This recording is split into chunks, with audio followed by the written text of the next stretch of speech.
Everything in the modern rail system was supposed to be measurable. Every axle load, every brake pressure fluctuation, every door cycle, every current draw, every coupling signal, every meter of track occupied and released. Long before a train entered Munich, it had already become a sequence of numbers inside a dozen quiet systems. Dispatch ledgers, maintenance audits, scheduling maps, safety redundancies, weight models. Steel moved through Germany only because mathematics allowed it to. That was the part Lucas Voss trusted.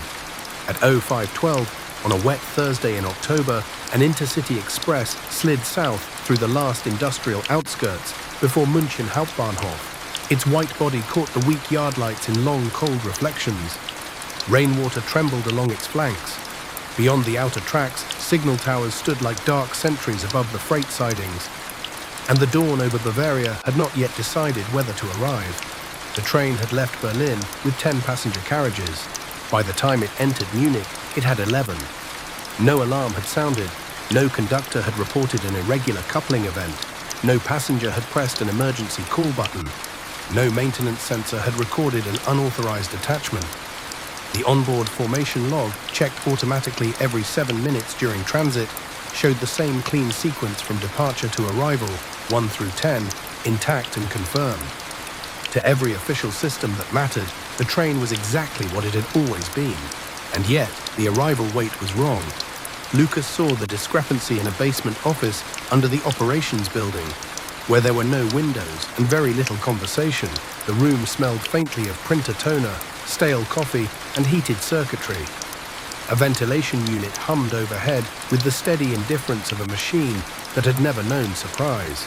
He sat at his desk, a man of 41 with a face that seemed permanently arranged into concentration. One hand on the mouse, the other resting beside a notebook filled with neat columns and time-stamped observations. His job was not glamorous. Logistics and safety data analysts sounded more important than it felt. Most days involved reconciling deviations so small they could be explained by winter moisture, passenger density, catering loads, delayed waste disposal, or calibration drift in old track scales. He spent his life correcting numbers until the world became reasonable again. That morning, the world refused. The southbound ice had registered 45 metric tons heavier on arrival than on departure. Lucas stared at the screen for several seconds without moving. Then he checked the train ID. Correct. He checked the route code. Correct. He reopened the departure way record from Berlin. He compared timestamps, weather variables, freight contamination warnings, maintenance tags, and axle balance reports. He checked whether the system had accidentally merged 2 trains. It had not. He ran the reconciliation script again, 45 metric tons. He leaned back, frowned, then leaned forward once more. Somewhere above him, through 2 floors of reinforced concrete, Munich was waking, trams clattering into motion, bakery shutters rising, commuters turning their collars up against the rain. Down here, under fluorescent light, Lucas enlarged the formation diagram and studied the blue rectangles representing each carriage. 1, 2, 3, 4. He stopped. There were 11. At first, he assumed it was a rendering error. He cleared the display cache, opened a second interface, then a third. All 3 showed the same formation: locomotive unit, carriage sequence, rear power unit. 11 passenger sections instead of 10. 1 extra box in the line, inserted between the 8th and 9th positions as if it had always belonged there. His pulse changed, not faster exactly, but harder. A small tightening beneath the ribs. He picked up the phone and called yard verification. A woman named Sabine answered, already sounding tired. Operations verification. This is Lucas Voss in Safety Analytics. Southbound ice from Berlin, arrival block C7. I need visual confirmation of consist length. A pause. Keyboard sounds. That train is already in post-arrival hold. Why? Please confirm the number of passenger carriages. More typing, then distractedly, 1 moment. He heard muffled voices in the background, someone laughing too loudly, a radio crackling, the hollow metallic echo of a depot corridor. Rain ticked softly against something near her microphone. When she came back, her tone had changed. Visual count says 11. Lucas said nothing. Sabine added more slowly now. Manifest says 10. Have they uncoupled anything? No. Security is asking questions. Has anyone boarded? No, they sealed platform access. That last sentence disturbed him more than it should have. Platform access did not get sealed over clerical mismatches. Not at this hour, not for a weight variance. Can you send me the yard camera feed? He asked. I don't have authority anymore. Corporate security just took lead. The line went quiet for a beat. Then Sabine said very carefully, Lucas, one of the depot men says the extra carriage isn't an ICE model. He sat up straighter. What is it then? He doesn't know. Older, he said. Different window line. Before Lucas could ask anything else, another voice sounded faintly through her receiver, urgent and sharp. Sabine inhaled. I have to go. The call ended. For several moments, Lucas remained still, listening to the dead line. Then he stood, took his access badge and walked quickly down the corridor toward the internal stairwell. The operations building connected to the service yard through a glass passageway overlooking track maintenance lanes and cleaning platforms. Dawn had advanced by then, but only enough to reveal the rain. The city beyond the rail perimeter was a grey blur of warehouses, catenary masts, signal gantries, shanties, and wet concrete. High-speed sets rested on adjacent lines like sleeping instruments. At the far end of Block C7, surrounded by portable barriers and two dark security vans, stood the Berlin arrival. Even from that distance, he saw it. The extra carriage interrupted the smooth aerodynamic rhythm of the train like a memory from another decade. The ICE units on either side were white, sleek, and disciplined. This one was older, broader in the middle, with a flatter roofline and darker window spacing. Its paint was a muted grey-white, not dirty, not damaged, not even noticeably aged, but wrong in a way that felt almost offensive. It looked like something retired and catalogued years ago had wandered into the present and been accepted without protest by the machines around it. Lucas pressed closer to the glass. A maintenance worker in orange weather gear stood near the carriage, speaking to two security officers. Even through the rain-blurred distance, the worker's body language was unmistakable. Not confusion, but reluctance. He kept glancing at the side door of the added carriage as if he did not want to approach it again. Lucas tried his badge on the passageway door leading down to the yard. Access denied. He tried again. Access denied. A red light blinked above the reader. Temporary restriction. Someone had locked the area down within the last few minutes. He looked through the narrow wired glass pane in the door. One of the security officers turned, said something into an earpiece, and then looked directly toward the building, toward the upper passage, toward him.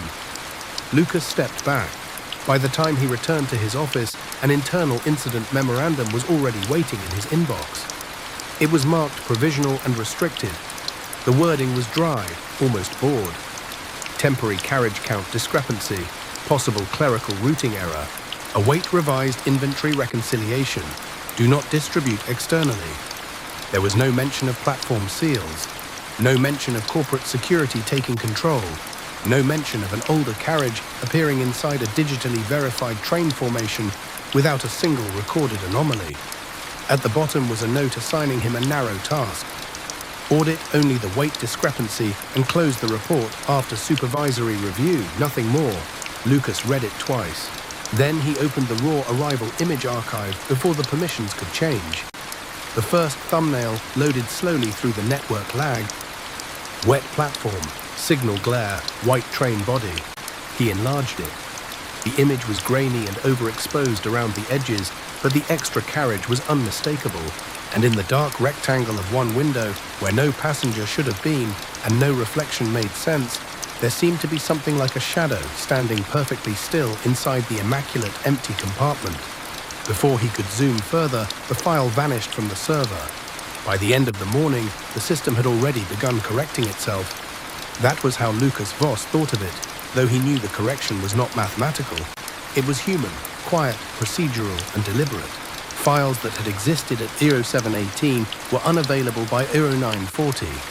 A flagged arrival sequence became a closed technical review. Access rights narrowed without notice. 3 internal messages vanished from the incident thread. By noon, the train from Berlin had become a normal train again, at least on paper. Only the weight discrepancy remained in his cue, stripped of every surrounding detail as if it had arrived there by accident. 45 metric tons, a tolerable error if one was lazy, an impossible one if one was not. Lucas was not lazy. He lived alone in a second-floor apartment in Neuhausen, in a building from the late 1960s whose corridors still smelled faintly of waxed linoleum and old heating pipes. The apartment was spare without being joyless, shelves arranged by subject and height, a kitchen where every glass faced the same direction, 2 white shirts drying on identical hangers above the radiator. On the dining table, a ceramic bowl held 3 green apples, replaced before any of them softened. Even his keys hung from the same brass hook by the door, never in his coat pocket, never on the kitchen counter, never misplaced. He had not always lived like that. Order had become important later. At 41, he had developed the habits of a man who understood that chaos rarely announced itself with a crash. More often it entered through something small, an unpaid invoice, a missed signal, a number copied incorrectly into the wrong column, a sentence someone failed to say in time. Years earlier, when his marriage had ended, it had not ended with shouting or betrayal or slammed doors. It had ended with a series of overlooked fractures, each one minor enough to excuse until the structure was already gone. His former wife, Miriam, had once accused him of trusting systems more than people. She had not said it cruelly. That was what made it linger. They had separated 3 winters earlier. There were no children, no dramatic legal fight, no spectacular collapse. Only the gradual cooling of 2 lives that no longer warmed each other. She now lived in Augsburg with a partner Lucas had never met. They exchanged short messages on birthdays and at Christmas. The silence between them had acquired a kind of politeness. Some evenings, when the apartment grew too still, Lucas would wonder whether his need for order had always been there, hidden and waiting, or whether it had hardened only after she left. It no longer mattered. Routine had become a form of insulation. He woke at 05:30. He shaved with the safety razor he had used for 11 years. He took the U-Bahn at the same time each weekday, unless rail maintenance forced a variation. At work, he ate lunch at 12:10, never earlier. On Tuesdays, he reviewed archived safety anomalies from prior quarters, not because the job required it, but because unresolved patterns disturbed him. On Fridays, he bought rye bread from a small bakery near Rotkreuzplatz, where the owner knew him as the man who always thanked her twice. There was comfort in repetition. That Thursday evening, he returned home at 18:14, hung his coat, washed his hands, and stood for a moment in the kitchen without switching on the radio. Rain moved softly against the windows. Somewhere in the courtyard, a bicycle chain rattled, then stopped. He should have made dinner. He should have opened the book waiting on the table, one of those sober histories of post-war infrastructure he bought and finished by halves. Instead, he stood facing the dark glass above the sink and thought of the extra carriage. Not the image in general, details, its roofline, its impossible position between modern units that should not have accepted it without a coupling event. The workers' reluctant posture in the yard, and that single shadow in the window, which he still refused to call a person even inside his own head. He turned on the kitchen light, took a notepad from the drawer, and wrote down everything he remembered before memory could begin improving itself. 0702, arrival weight discrepancy visible. 11 carriages on formation display. Sabine verbal confirmation. Visual count, 11.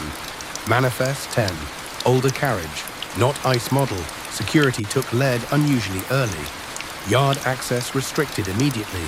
Possible figure visible in window on archived image, uncertain. He underlined uncertain twice.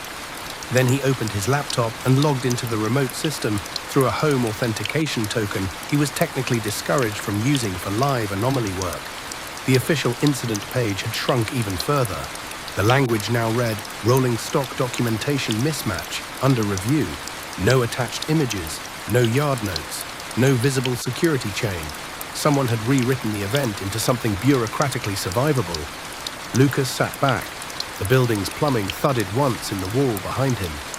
A tram sighed along the avenue below. He checked the time and, without fully deciding to do so, opened an older equipment registry from the National Rolling Stock Archive. The carriage shape had been wrong in a very specific way. He trusted his eye on that. Not enough to identify the model immediately, but enough to search for retired passenger stock built before the current ICE standardization series. He filtered by service era, body length, roof contour, window arrangement, and corridor spacing. A slow catalogue of forgotten rail history moved across his screen. 1980s intercity stock, refitted sleepers, dining cars, reserve formations, experimental service models long dismantled or sold. At 1926, he found something close. A decommissioned, high-speed, compatible passenger carriage introduced in the early 1990s, phased out after a series of modernization programs and officially removed from active federal service more than 20 years earlier. The external profile matched almost exactly, especially the narrow seam near the upper paneling and the older emergency release design near the side doors. He zoomed in on the registry photo. The resemblance was enough to dry the inside of his mouth. That model should not have existed in any active intercity formation entering Munich from Berlin.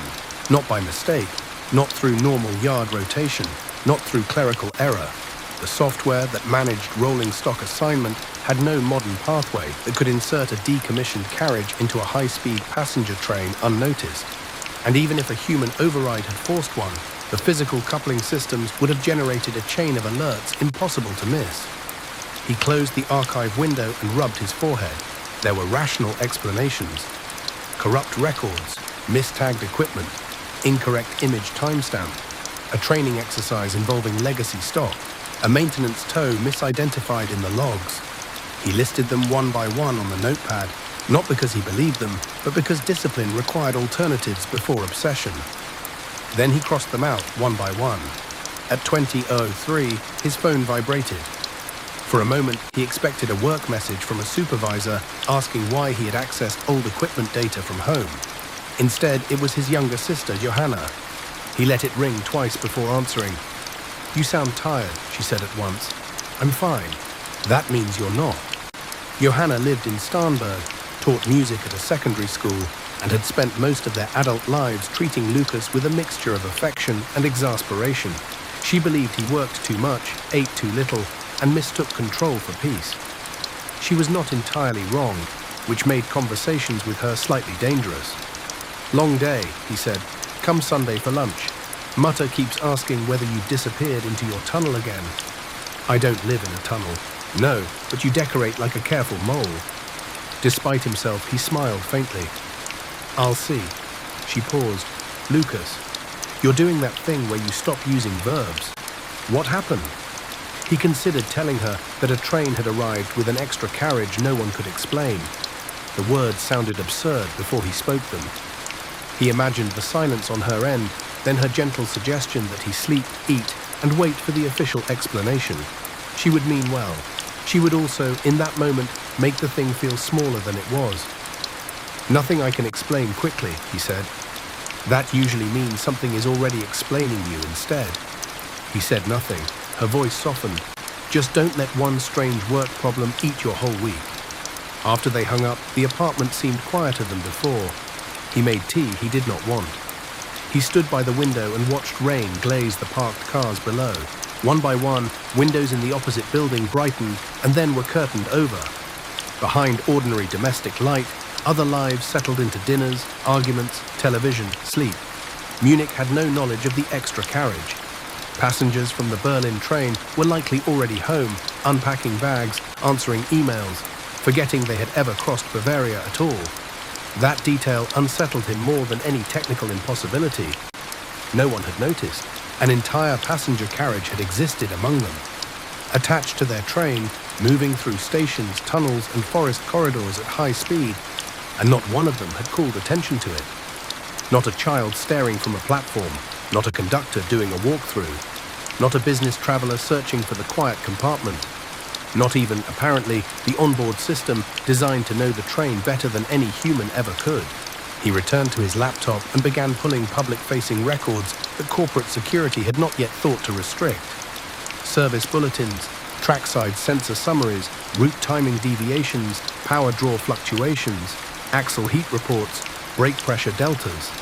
He narrowed the window to the Berlin-Munich run and mapped each timestamp against the train's progress south.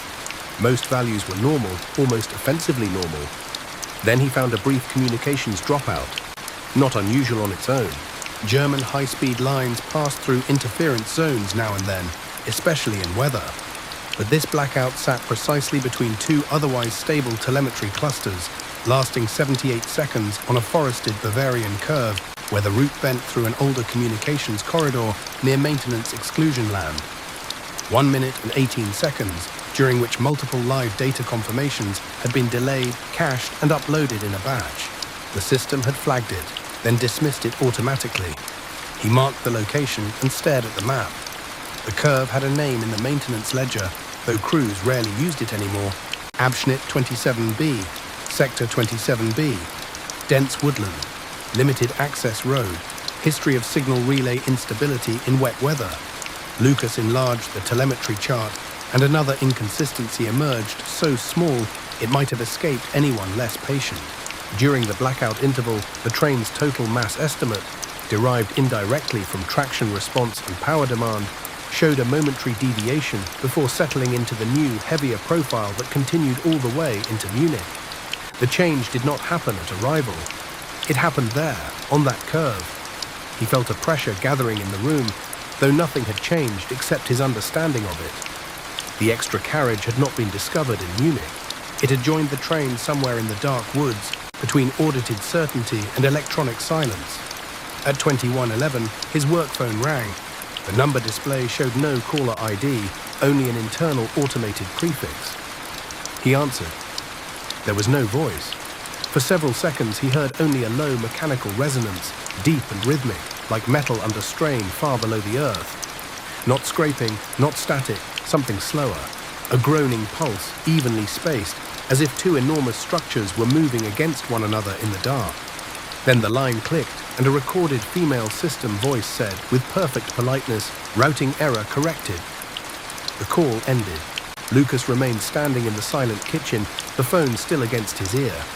On the table beside him, the map of Sector 27B glowed on the laptop screen, and without fully knowing why, he understood that whatever had attached itself to the Berlin train had done so long before Munich ever counted it. The next morning began with frost at the edges of the platform roofs and a sky the color of brushed aluminum. Munich had cooled sharply overnight. By 0620, the rail yard lights still burned against the dim, and every polished surface seemed to hold a thin, hard sheen of cold. Commuters moved through the station with collars raised and shoulders narrowed, carrying paper cups and private fatigue. Trains arrived and departed on time. Signals shifted from red to green. Announcements echoed with their usual measured calm. The system, at a distance, still looked perfect. Lucas trusted appearances less now. He arrived at the operations building carrying the same leather satchel, the same lunch container, the same printed timetable he never needed but liked to have. No one looking at him would have seen anything unusual. He greeted the receptionist. He nodded to a maintenance planner in the corridor. He unlocked his office with the economy of movement that came from repetition. But beneath the routine, something had changed in him. The extra carriage had entered his mind not as a puzzle, but as an insult. Machines were allowed to fail. People were allowed to lie. But a system built to detect coupling changes, axle loads, route continuity, carriage identity, and onboard occupancy could not simply ignore an entire rail car without first demanding that someone falsify reality on its behalf. Either the railway's data architecture had been compromised at a level he had never imagined, or the event itself did not fit within the categories their software had been built to detect. He disliked both possibilities. At 0643, he reopened the Berlin-Munich run and began the work properly. He did not chase the strange call from the night before. Not yet. He did not dwell on the shadow in the window. He did not let his mind drift toward explanations that belonged to folklore instead of evidence. He restricted himself to what could be measured, telematics first. He broke down the route into 1-kilometer segments and isolated every available data layer crossing the blackout interval near Sector 27B. Traction demand, wheel rotation harmonics, brake line pressure, cabin power distribution, signal relay handshake, coupler integrity, interior climate zones, and passive trackside weigh. Response estimates generated by under-rail sensor arrays. The work was slow, technical, and under normal circumstances, deeply reassuring. Numbers behaved because they had no vanity. At 0712 hours, he found the first concrete anomaly. It sat buried in a passive maintenance packet that had not been linked to the main incident file. One of the trackside vibration monitors positioned north of the forest curve had recorded the expected axle sequence for a 10-car formation. Another monitor, 2.8 kilometers farther south, had recorded an axle pattern corresponding to 11. The system had classified the mismatch as sensor noise caused by weather interference and automatically lowered its review priority. Lucas stared at the two files side by side. There it was. The train had not merely appeared heavier after the blackout. Somewhere between those two trackside monitors, its physical wheel count had changed. He printed the graphs before permissions could shift and laid them on the desk in perfect alignment. The difference was unmistakable, an additional carriage length interval cleanly inserted. Not a corrupted reading, not duplicated noise, not a phantom echo. A real added pattern with correct spacing. A second clue followed minutes later. The train's internal climate management log, mostly ignored by operations unless passengers complained, showed a transient temperature imbalance beginning immediately after the blackout interval. One zone, unmapped in the modern carriage schema, registered 3 degrees colder than the surrounding sections for the remainder of the trip to Munich. The software had treated it as a mislabeled compartment sensor and folded it into a generic maintenance warning. 3 degrees colder. Lucas sat back slowly. That matched the yard worker's comment relayed through Sabine. Older carriage, sealed, wrong. A separate interior climate profile implied not only extra mass, but enclosed habitable space with its own atmosphere. He should have escalated the finding through formal channels. Instead, he copied the logs to an encrypted personal drive. At 0805, his supervisor, Martin Eberl, appeared in the office doorway holding a paper cup and wearing the uneasy half-smile of a man who preferred disturbances to remain abstract. "You're in early." "Early," Martin said. "So are you. I had a call with security." He stepped inside and lowered his voice, although no one else was nearby. "About that Berlin arrival." Lucas did not reply. Martin took that as permission to continue. "You're to finish the weight reconciliation only. Nothing exploratory, no secondary causation model, no pattern review, no field contact. The matter is being handled at a higher level." "By whom?" Martin hesitated. "Corporate transport security and someone from central infrastructure compliance. For a clerical routing error?" Martin's expression tightened. "Don't do that." "Do what?" "Use that tone that tells me you've already decided everyone else is lying." Lucas folded his hands. An additional carriage-length axle pattern appears south of Sector 27B. The climate log shows an unmapped cold zone beginning at the same interval. That is not a clerical error. Martin went still. "Where did you pull the axle pattern from?" "Passive monitor packets. Those are not in your assigned scope anymore. Neither is reality, apparently." For a second, Martin looked genuinely tired. He set down the cup. "Listen to me carefully. I am saying this as someone trying to protect you from an unnecessary collision. There are incidents inside national infrastructure that become political very quickly. Sometimes because the facts are sensitive. Sometimes because the facts are incomplete. Sometimes because one department has to keep another department from embarrassing itself. You do not want to be the analyst who confuses curiosity with authority. And you believe this is normal. I believe normal is above my pay grade." He picked up the cup again. At the door, he paused. "Close the report by this afternoon. Use routing discrepancy pending asset verification. Nothing else." After he left, Lucas sat unmoving for several minutes. Martin was not a stupid man. He was cautious, administrative, and allergic to conflict, but he recognized danger when he heard it in another voice. That meant the pressure from above had arrived faster than expected, which meant the evidence mattered.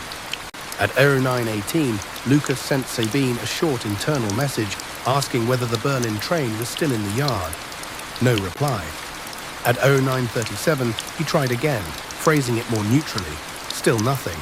At 0952, he opened the yard asset transfer system and found the arrival block record blank. Not closed. Blank. The train's standard ice formation had been moved into routine servicing. The extra carriage had no searchable listing under any active maintenance ID, quarantine code or security hold designation accessible from his level. It was as if the physical object had been cut out of the digital estate and left nowhere official to exist. He printed that absence too. By late morning, he had built a private timeline. 0611, departure, Berlin, 10-car confirmation. Approximate 0846 blackout entry, Sector 27B, 0847 South Monitor begins reporting increased wheel count. 0848, unmapped cold climate zone appears. Arrival, Munich, 11 visible carriages, 45 additional tons. Post-arrival, security lockdown, image archive restricted, carriage removed from searchable asset chain. It was the first time the event had taken on the shape of intention rather than accident. Someone had not only responded quickly, they had rehearsed the response. At 12:14, while eating half his lunch without tasting it, Lucas found the witness account almost by chance. A cleaning subcontractor had submitted an audio memo through the internal hazard reporting app at 0602, likely before the security clampdown fully took effect. Because the memo mentioned no technical keywords, it had been misclassified under cleaning access confusion and left unread in a secondary queue. Lucas opened the file. A woman's voice, breathless and uncertain, spoke over background station noise. "This is Anchor from Platform Sanitation, Block Seaside. I'm reporting because there's a carriage here on the Berlin train that isn't on the cleaning assignment. I tried the side window to check for occupancy before boarding, and there's no one inside, but I don't know. It's strange. It looks untouched. Not clean exactly, more like unused. The glass is colder than the others. I mean much colder. And there's no smell. That's why I'm reporting. There's just no smell at all." The recording ended with footsteps and someone in the background saying sharply, "Away from there, please." Lucas played it again. No smell. Rail carriages always carried traces of human passage. Detergent, dust, heating elements, coffee, fabric, stale air, luggage, wet coats, ventilation oil, yesterday's newspaper ink, cleaning fluid. Even empty carriages smelled faintly of prior use. But Anchor had sounded disturbed by the absence of any olfactory signature at all, as though the interior had been sealed not merely from people, but from history. At 13:05, Sabine finally replied with a single line, "Don't message me about this again." A second message followed 30 seconds later. "Check old depot camera 14 if you can." Then both messages disappeared from his inbox. He moved at once. Camera 14 belonged to an obsolete yard perimeter system that still fed low-resolution footage into an archive server no one liked using because the interface predated half the network upgrades in the building. Access required a maintenance credential Lucas still had from an older cross-department assignment. He logged in, selected the arrival window, and scrolled through stuttering monochrome frames until the yard appeared from a distant angle. Wet tracks, sodium lamps, maintenance carts, blurred figures in reflective jackets. At first, the image told him nothing new. Then he found the sequence recorded 3 minutes after the Berlin train was sealed. 2 security officers approached the extra carriage with a depot foreman. One of them opened the side access door. All 3 stopped. Even through silent, grainy footage, the reaction was unmistakable. The foreman recoiled first, stepping back so abruptly he nearly slipped on the wet concrete. One security officer leaned in, then turned his face away. The other remained very still, one hand gripping the door edge. No one entered. After several seconds, the officer nearest the opening raised a gloved hand into the doorway as if testing for air movement or temperature.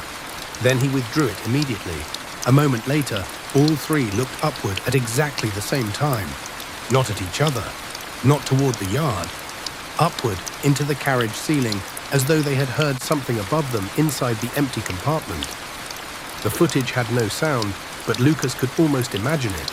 Not voices, not movement, but that same deep metallic rhythm from the phone call, distant and regular, like pressure traveling through steel. The officer stepped back. The door was shut. Within minutes, the camera feed was interrupted by a diagnostic overlay and did not return for 17 minutes. When it did, the carriage windows had been covered from the inside. At 14:22, Lucas saved a local copy of the clip and stood from his desk.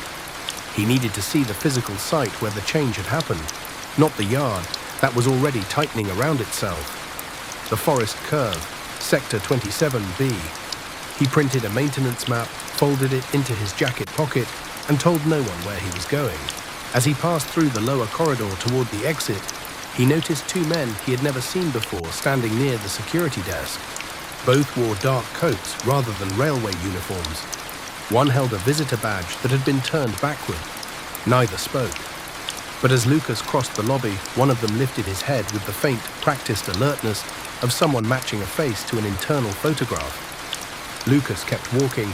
Outside, the cold air struck him cleanly. He did not look back until he reached the street. When he did, one of the men was standing behind the glass doors, already watching him go. The road to Sector 27B was not really a road. It was a maintenance access strip half swallowed by wet earth and conifer shadow, branching away from a secondary service lane southeast of Munich, and then narrowing until it resembled an afterthought left behind by larger plans. Lucas reached it shortly after 1600, under a sky already dimming toward evening. The Bavarian forest there stood dense and disciplined, dark trunks in long parallel ranks, broken only by patches of scrub, drainage ditches, and the occasional concrete cabinet housing relay hardware no passenger would ever notice from a passing train. He had taken a regional connection as far as he could, then walked the last stretch with his collar turned up and his phone switched to airplane mode. That had not been paranoia, at least not by his own standards. It had been method. If someone inside the company had begun monitoring his access patterns, the simplest way to preserve at least one untracked movement was to remove the device that announced him. The thought unsettled him less than it should have. 48 hours earlier, he would have found such caution melodramatic. Now it felt like basic hygiene. The forest smelled of wet bark, decomposing leaves, cold iron, and the faint mineral sharpness that came before a harder freeze. Somewhere deeper between the trees, a woodpecker struck a trunk in short, patient bursts. Closer to the track, there was the constant electrical undertone of the line itself, the invisible presence of high-voltage infrastructure humming just beyond hearing, the way large systems never truly slept. Sector 27B lay on a long leftward curve where the high-speed corridor cut through older service land and a reserve communication strip dating back to a previous signal modernization project. On paper, the site was dull, limited road access, no public crossing, good visibility on approach, poor visibility within the bend. In weather, the surrounding tree cover sometimes interfered with line-of-sight communication relays. Maintenance crews complained about moisture, not mystery. Lucas stood behind a wire fence patched in 3 places with older metal ties and studied the track. Nothing about it invited myth. Twin rails gleamed through the curve with mathematical indifference. The ballast bed was clean, drainage channels ran properly, signal masts stood at the correct intervals. On both sides, the forest seemed to accept the line without interest, as though steel had merely forced an agreement from the land and both parties had since grown used to it. And yet this was where the extra carriage had entered the numbers. He climbed the fence at a damaged section where maintenance boots had clearly done the same before him and dropped carefully onto the service side. The ground gave slightly under his shoes. He crouched and listened. No train for the moment, only branches shifting overhead and the tiny ticking sounds ballast made when cooling in late afternoon air. He took out the folded maintenance map, checked the sensor positions against the trackside marker posts, and walked north along the service verge until he found the first passive vibration monitor, a low steel housing fixed beside the rails and half speckled with mud. It showed no sign of external damage. He photographed the serial plate, then moved south toward the second unit that had recorded the increased wheel count. The distance between them felt longer on foot than it had on the screen. Not because of the terrain, but because of the silence between the trees. It was the kind of silence that did not feel natural so much as administrative, as if the forest had been instructed to withhold comment. At marker 27B3, he stopped. Something had disturbed the ballast beside the outer rail. Not recent heavy machinery. There were no tread patterns, no maintenance tags, no chalk marks, no bright survey paint. This was stranger and subtler. A narrow stretch of crushed stone beside the sleepers had been compacted into a smooth depression about 5 meters long, as if weight had pressed downward there with extraordinary force and then released without leaving a normal footprint. The edges were clean, almost too clean, with none of the scattered displacement a derailment or dropped equipment would have produced. Lucas crouched slowly. The stones inside the depression were darker than the surrounding ballast, but not with oil. When he touched them, he felt cold immediately through the glove, deeper cold, not surface temperature. He removed the glove and touched one bare-fingered. It was like touching something taken from a cellar or a shaded stream in midwinter. He looked around, then took a sample bag from his satchel. Old habits. He had not come unprepared. As he collected several stones, he became aware of another detail. The air at ground level carried a faint smell, unlike wet forest or rail grease. It was difficult to isolate, almost absent, but once noticed, it would not disappear. Not rot, not chemicals, not ozone, salt. He straightened at once. The scent passed, leaving only damp earth and cold timber. He held still, irritated with himself. Suggestion was dangerous. One witness noted an absence of smell. One late-night call suggested pressure and metal. One impossible carriage turned up. And suddenly the mind began volunteering theatrical additions. Still, he wrote it down in the notebook. Possible saline trace near ballast depression. Unconfirmed. A low shudder passed through the rails under his feet, train approaching. Lucas stepped well back beyond the service margin as an ice set came out of the northern trees and entered the curve at speed. It moved with the controlled violence of modern engineering, sleek white nose, turbulence, a rushing pressure front that struck the forest and snapped at branches. The carriages followed in perfect succession, one after another, clean, measured, real. For a few seconds he did nothing but count. 1, 2, 3, 4. The train was gone before the numbering in his head reached the end. Then the forest closed again. He exhaled. Whatever had happened here had not altered the track in any dramatic way. No burn marks, no warped rail, no signs of collision, no evidence of a conventional attachment maneuver. If an extra carriage had joined a moving train on this curve, it had done so without friction, without violence, and without asking the line for permission. He moved farther south until he found a concrete relay cabinet set back among the trees. It carried a faded Deutsche Bahn infrastructure label and a smaller sticker indicating intermittent communications maintenance by an outside contractor. The lock had been replaced recently. Mud around the base bore several overlapping boot marks, some fresh enough that rain had not yet softened them entirely. He photographed those too. Behind the cabinet, barely visible beneath pine needles, lay something metallic. Lucas knelt and pulled it free.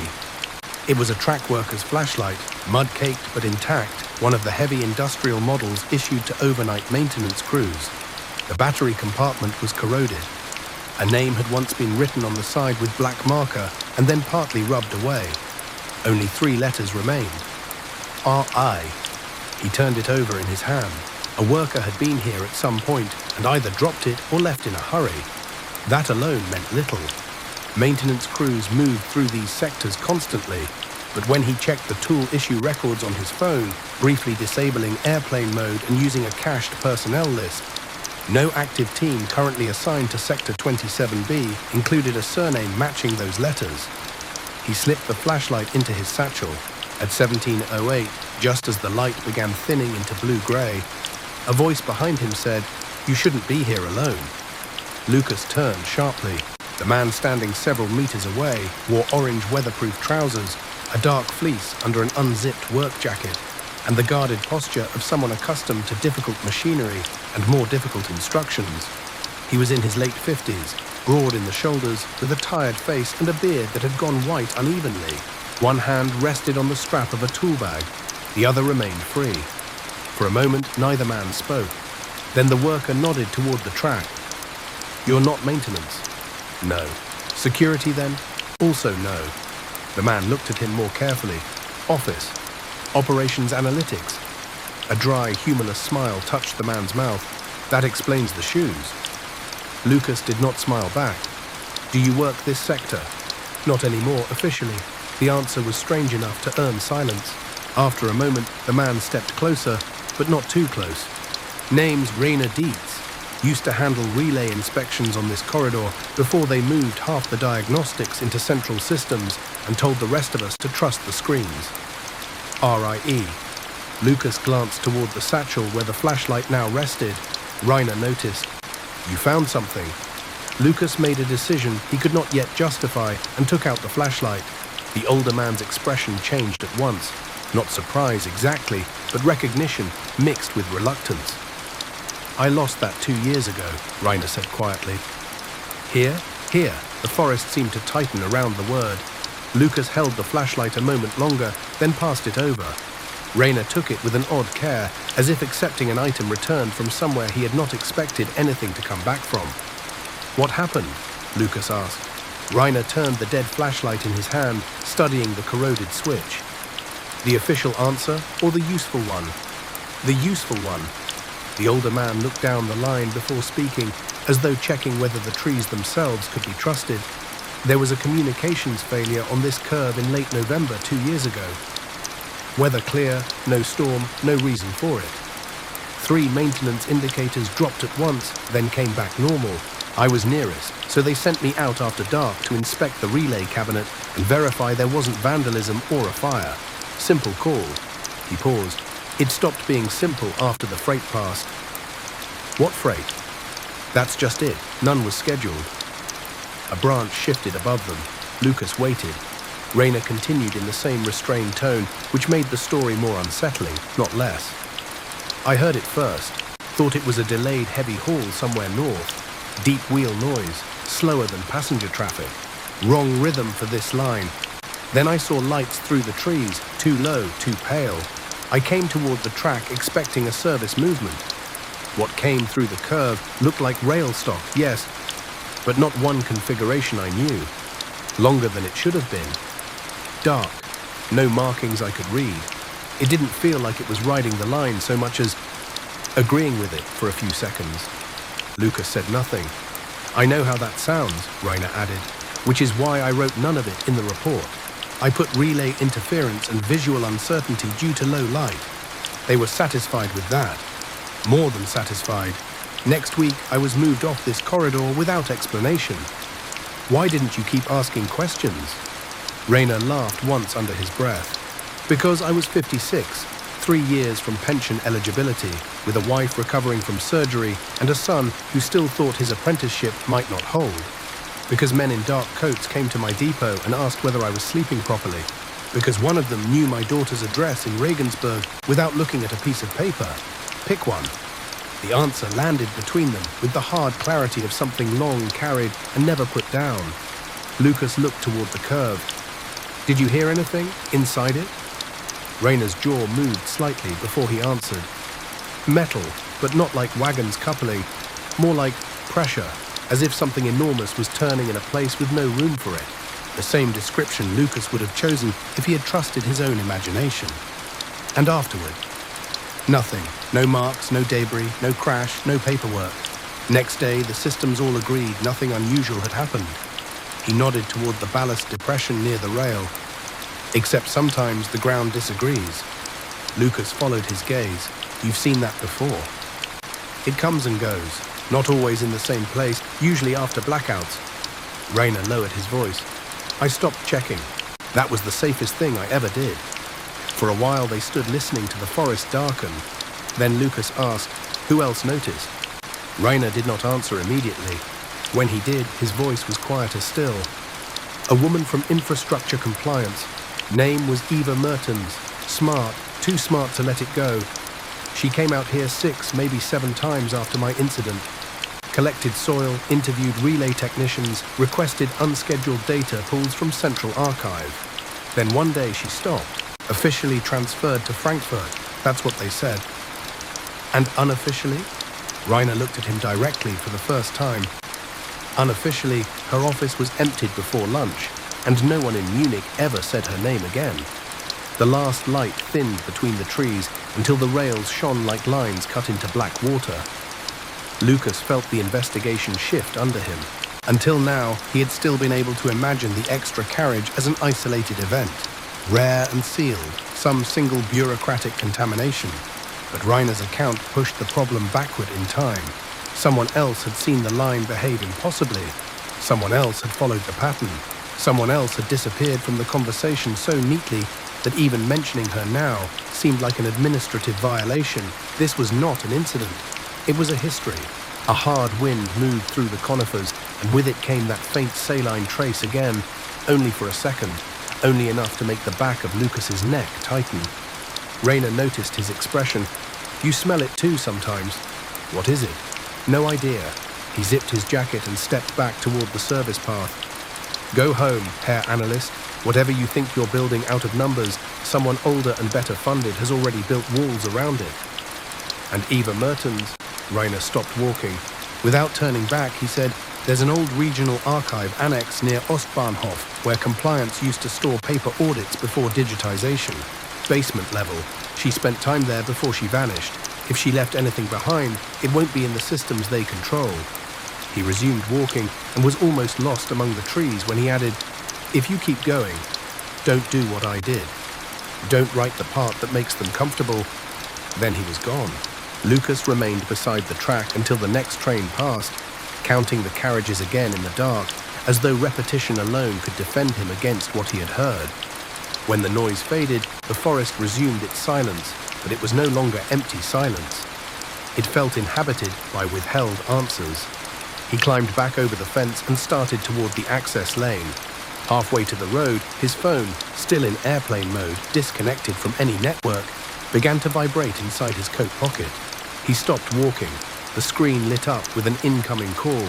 No number, no source, only a blank field and the soft electronic pulse of something that should not have been able to reach him here. After 3 vibrations, the screen changed on its own. A single text line appeared where the caller ID should have been. She went below.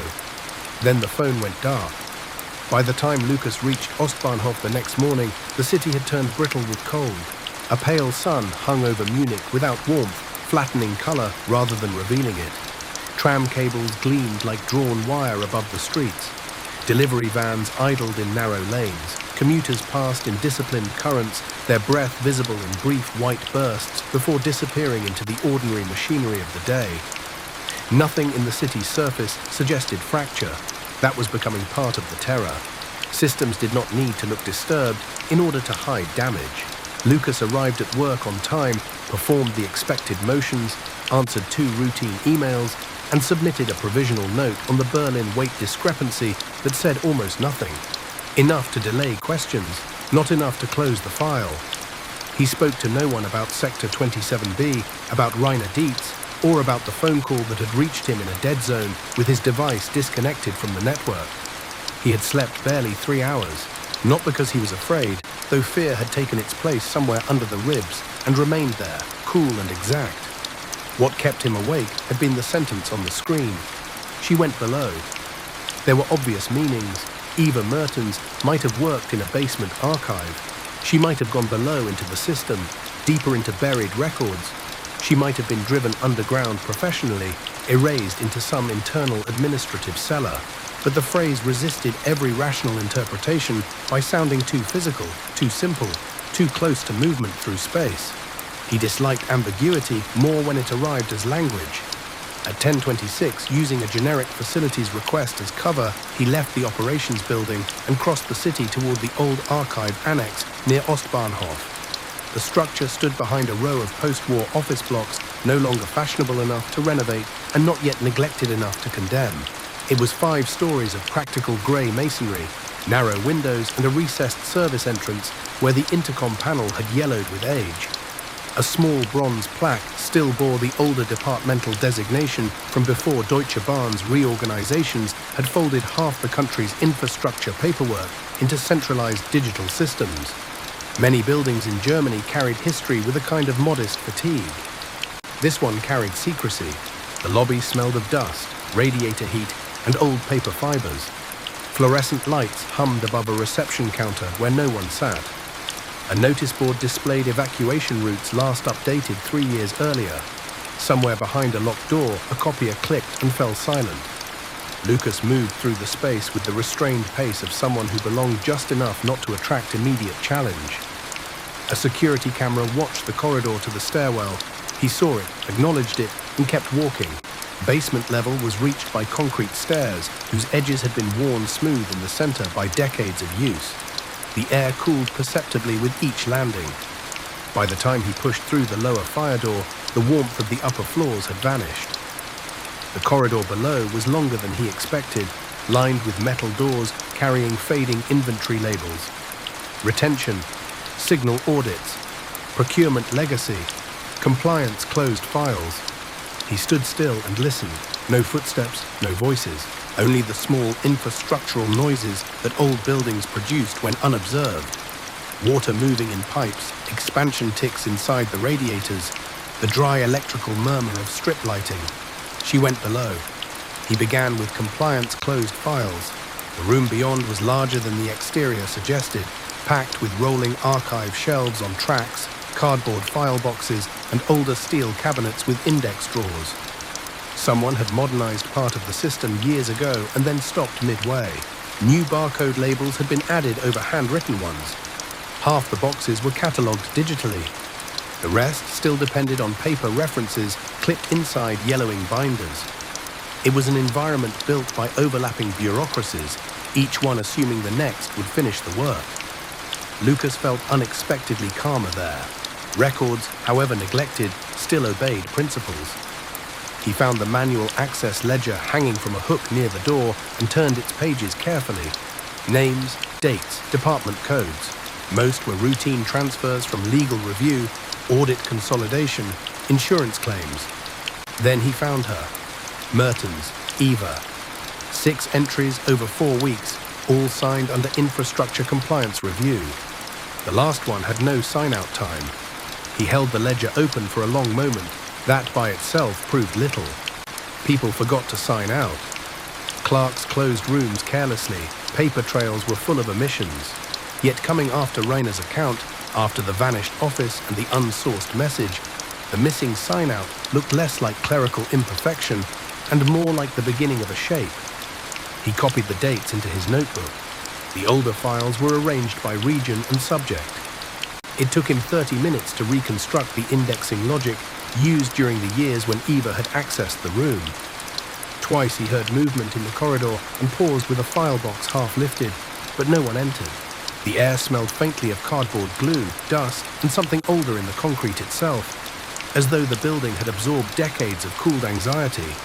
At 11:17, on a lower shelf behind a misfiled stack of procurement reviews, he found a thin carton tagged Bavaria South, Relay Compliance, Incident Variance, Supplemental. Inside were 4 folders and a sealed evidence envelope.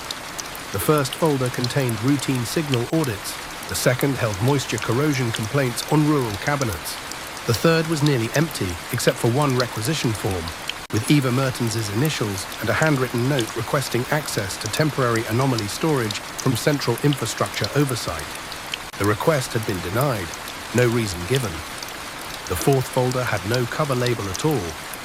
Its contents were stranger.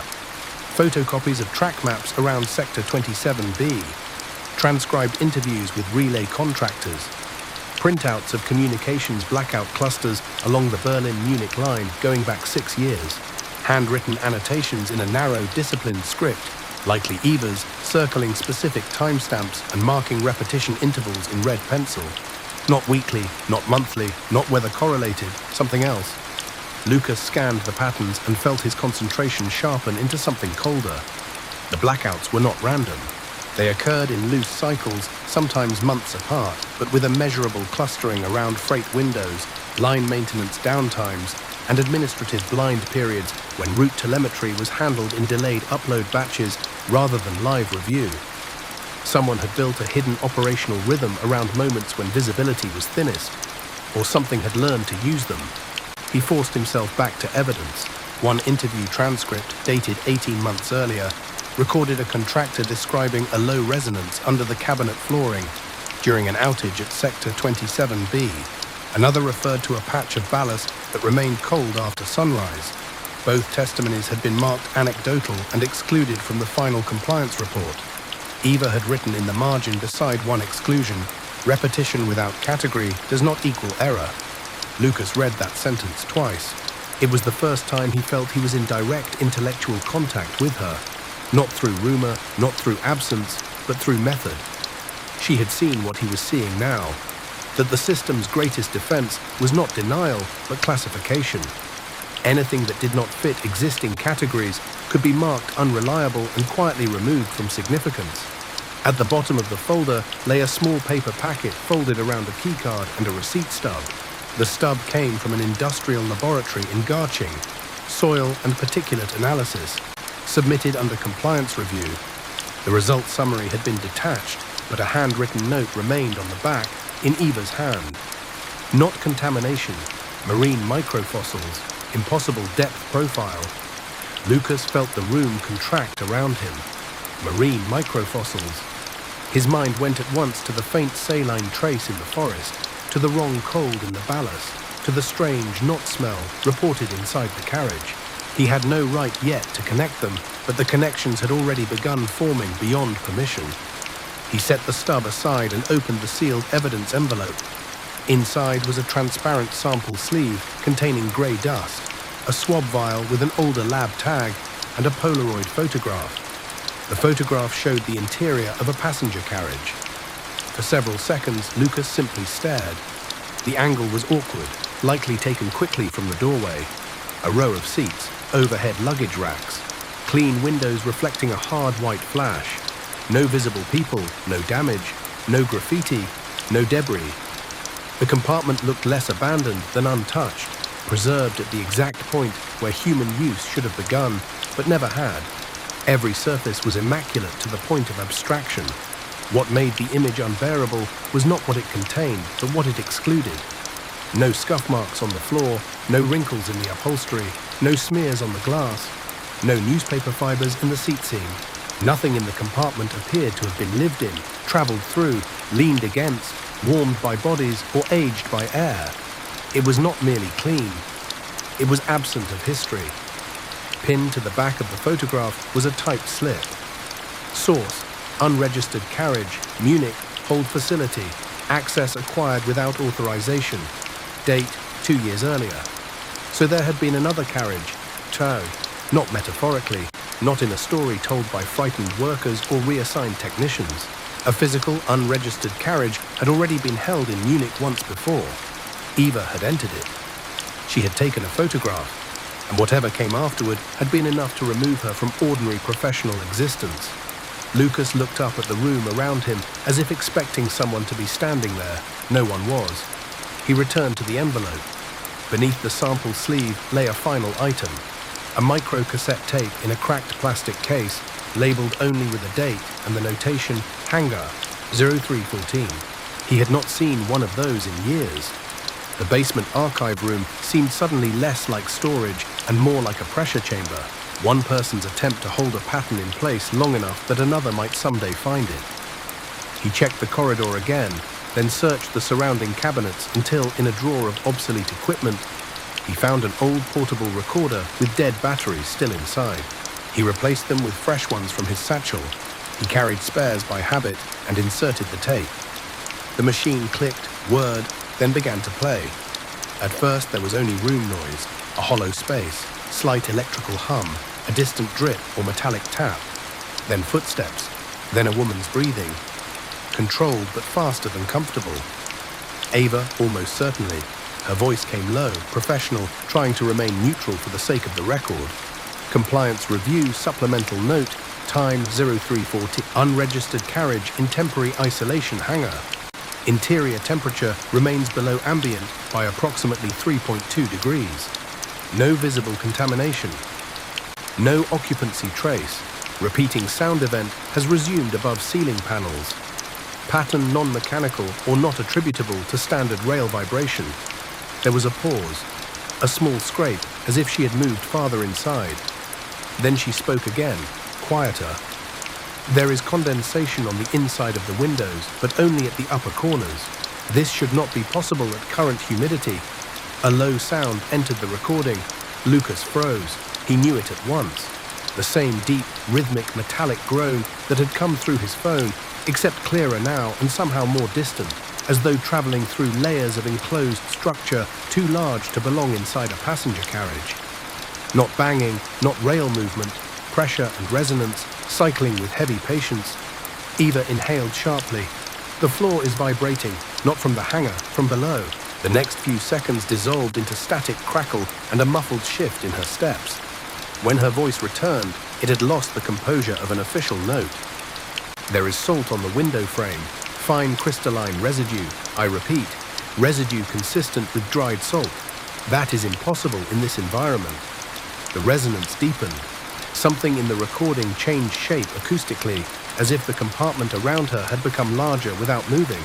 Then Eva said with controlled terror, "I can hear water." The tape cut out. Not gradually, cleanly, as though someone had severed the remainder. Lucas sat absolutely still on the archive chair, the recorder warm in his hand. He replayed the final 10 seconds twice. Each time the same thing emerged beneath the mechanical resonance. A faint, broad wash, like water moving against a surface in a confined space. Not dripping, not leaking, a mass of it somewhere beyond view.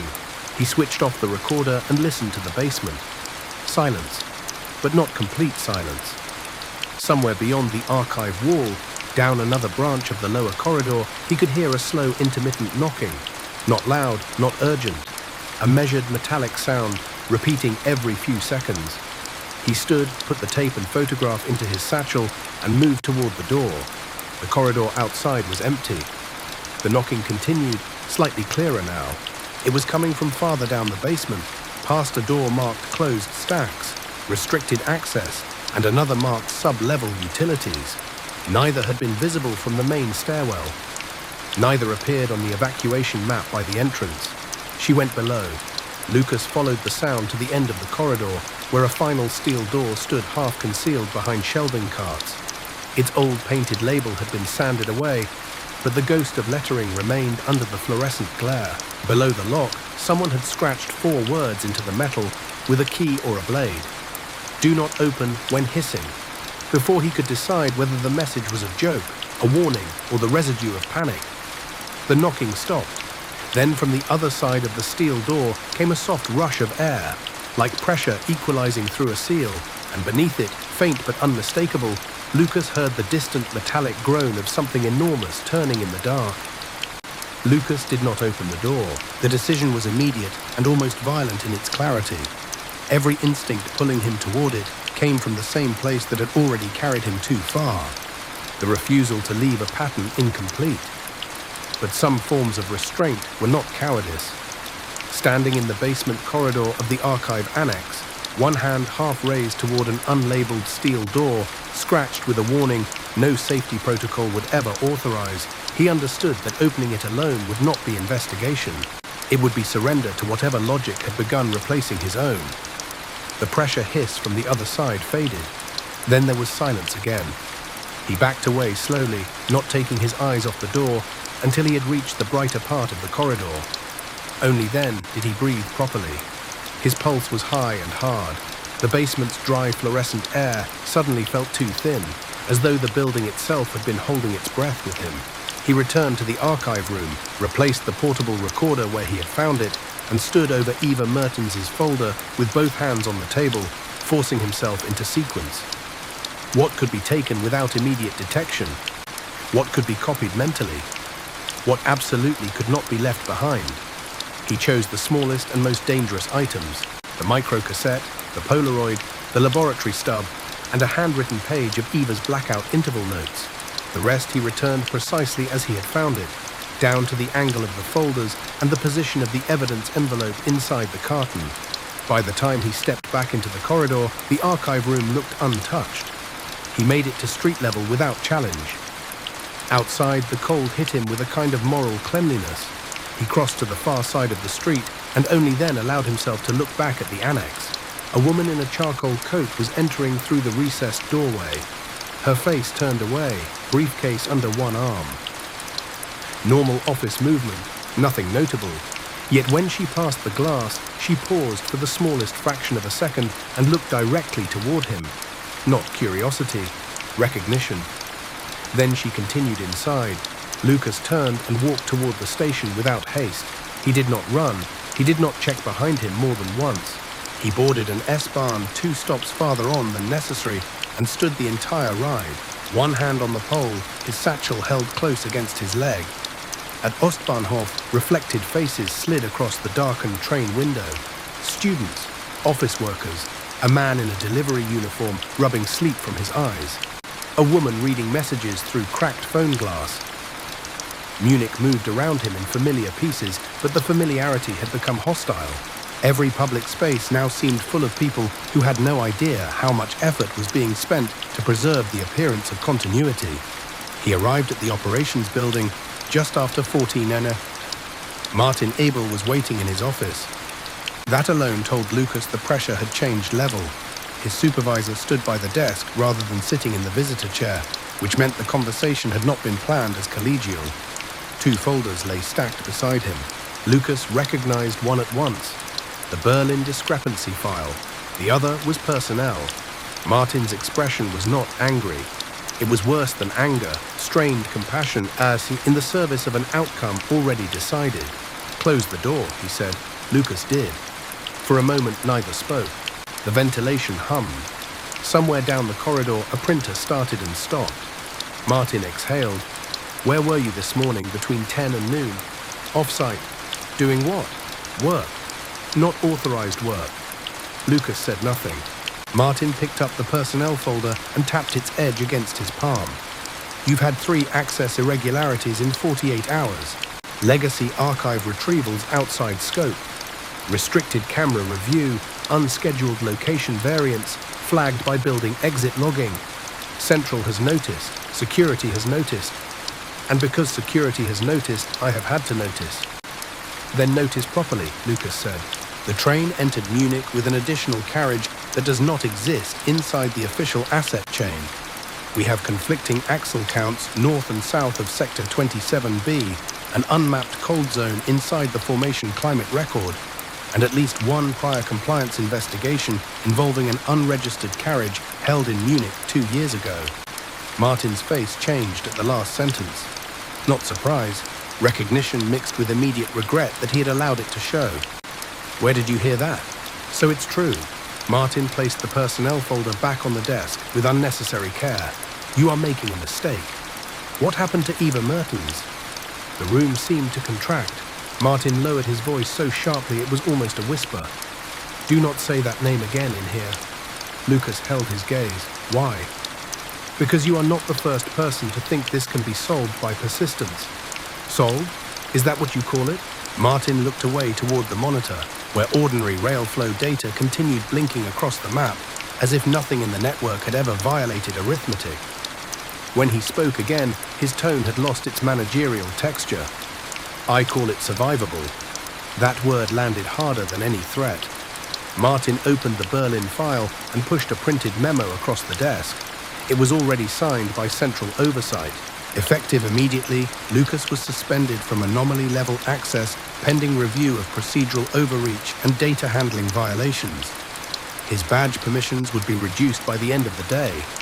He was to surrender copied materials, if any existed, and refrain from discussing the incident with external parties or unrelated staff. "This is administrative, in Lev," Martin said, "not criminal, that matters." "To whom?" "To you, if you stop now." Lucas read the memo once and set it down. "You knew," he said. Martin's mouth tightened. "I knew enough to understand that curiosity here does not produce truth, it produces collateral." "What is Sector 27B?" "A track section." "And below it?" Martin looked at him with something like exhaustion. "You have started asking questions in nouns that do not belong to this company." "That's not an answer." "It's the only one that helps you." For a few seconds, neither moved. Then Martin stepped around the desk and spoke more quietly than before. "Go home. Take the suspension. Let the review conclude. In 3 months, this becomes a procedural issue instead of a career-ending one. You keep your pension track, maybe transfer to planning or freight compliance. You do not have children. You do not have debts I know of. Your life can survive embarrassment. Don't upgrade it into ruin." The strange pity in that speech unsettled Lucas more than open intimidation would have. It suggested Martin was not merely obeying orders. He was remembering something. "Did you know Eva Mertens?" Lucas asked. A tiny pause. Then Martin said, "Leave it alone." That was answer enough. By 1630, Lucas's access rights were gone from half the systems he used every day. Passwords still worked, but doors no longer opened, data layers no longer loaded, and certain folders returned polite error messages about regional restrictions. Colleagues noticed the change without asking about it directly. One stopped talking when he entered the break room. Another gave him a sympathetic look and then looked away too quickly. Bureaucracies had their own weather fronts. By late afternoon, his had turned. At 17:05, as he was packing to leave, his desk phone rang. Internal line. He almost ignored it, then lifted the receiver. No voice, only the same deep metallic groaning, slower this time, accompanied by a faint wash beneath it, like water moving against a hollow surface. Then the calm recorded woman's voice returned. Routing correction requires consent.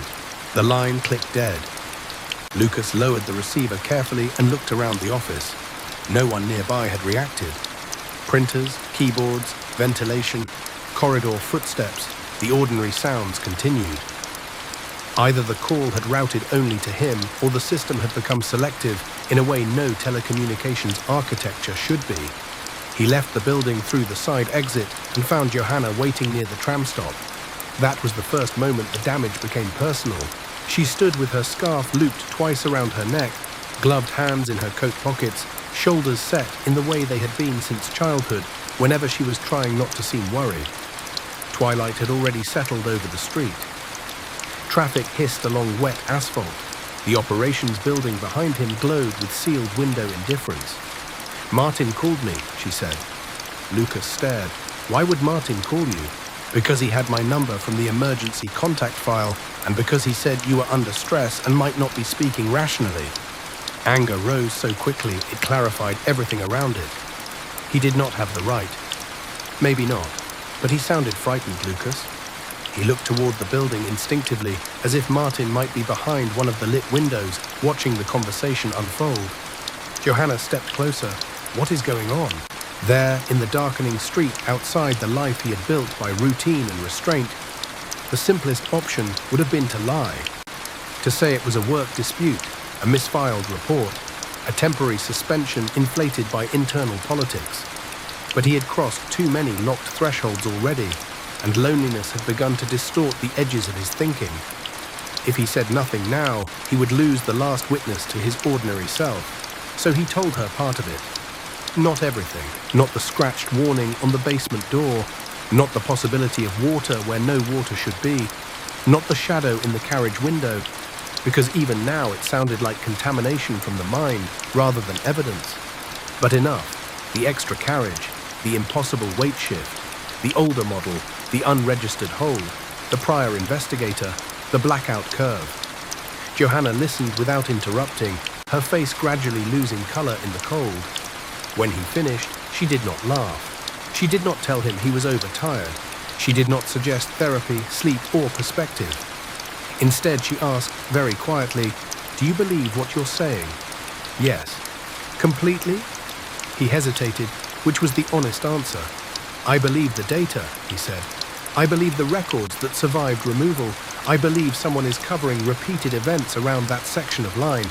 What those events are, you don't know." "No." Johanna looked past him toward the building, then back again. "Then stop before your uncertainty becomes someone else's weapon." He almost answered too quickly, stopped himself. "They already called you. That means it already is." Her jaw tightened. "Don't do that. Don't turn me into evidence that you're right." The sentence struck cleanly because it was true. Rain began again, thin at first. Around them, evening commuters moved toward the tram platforms with their heads down, insulated by schedules and errands and dinner plans.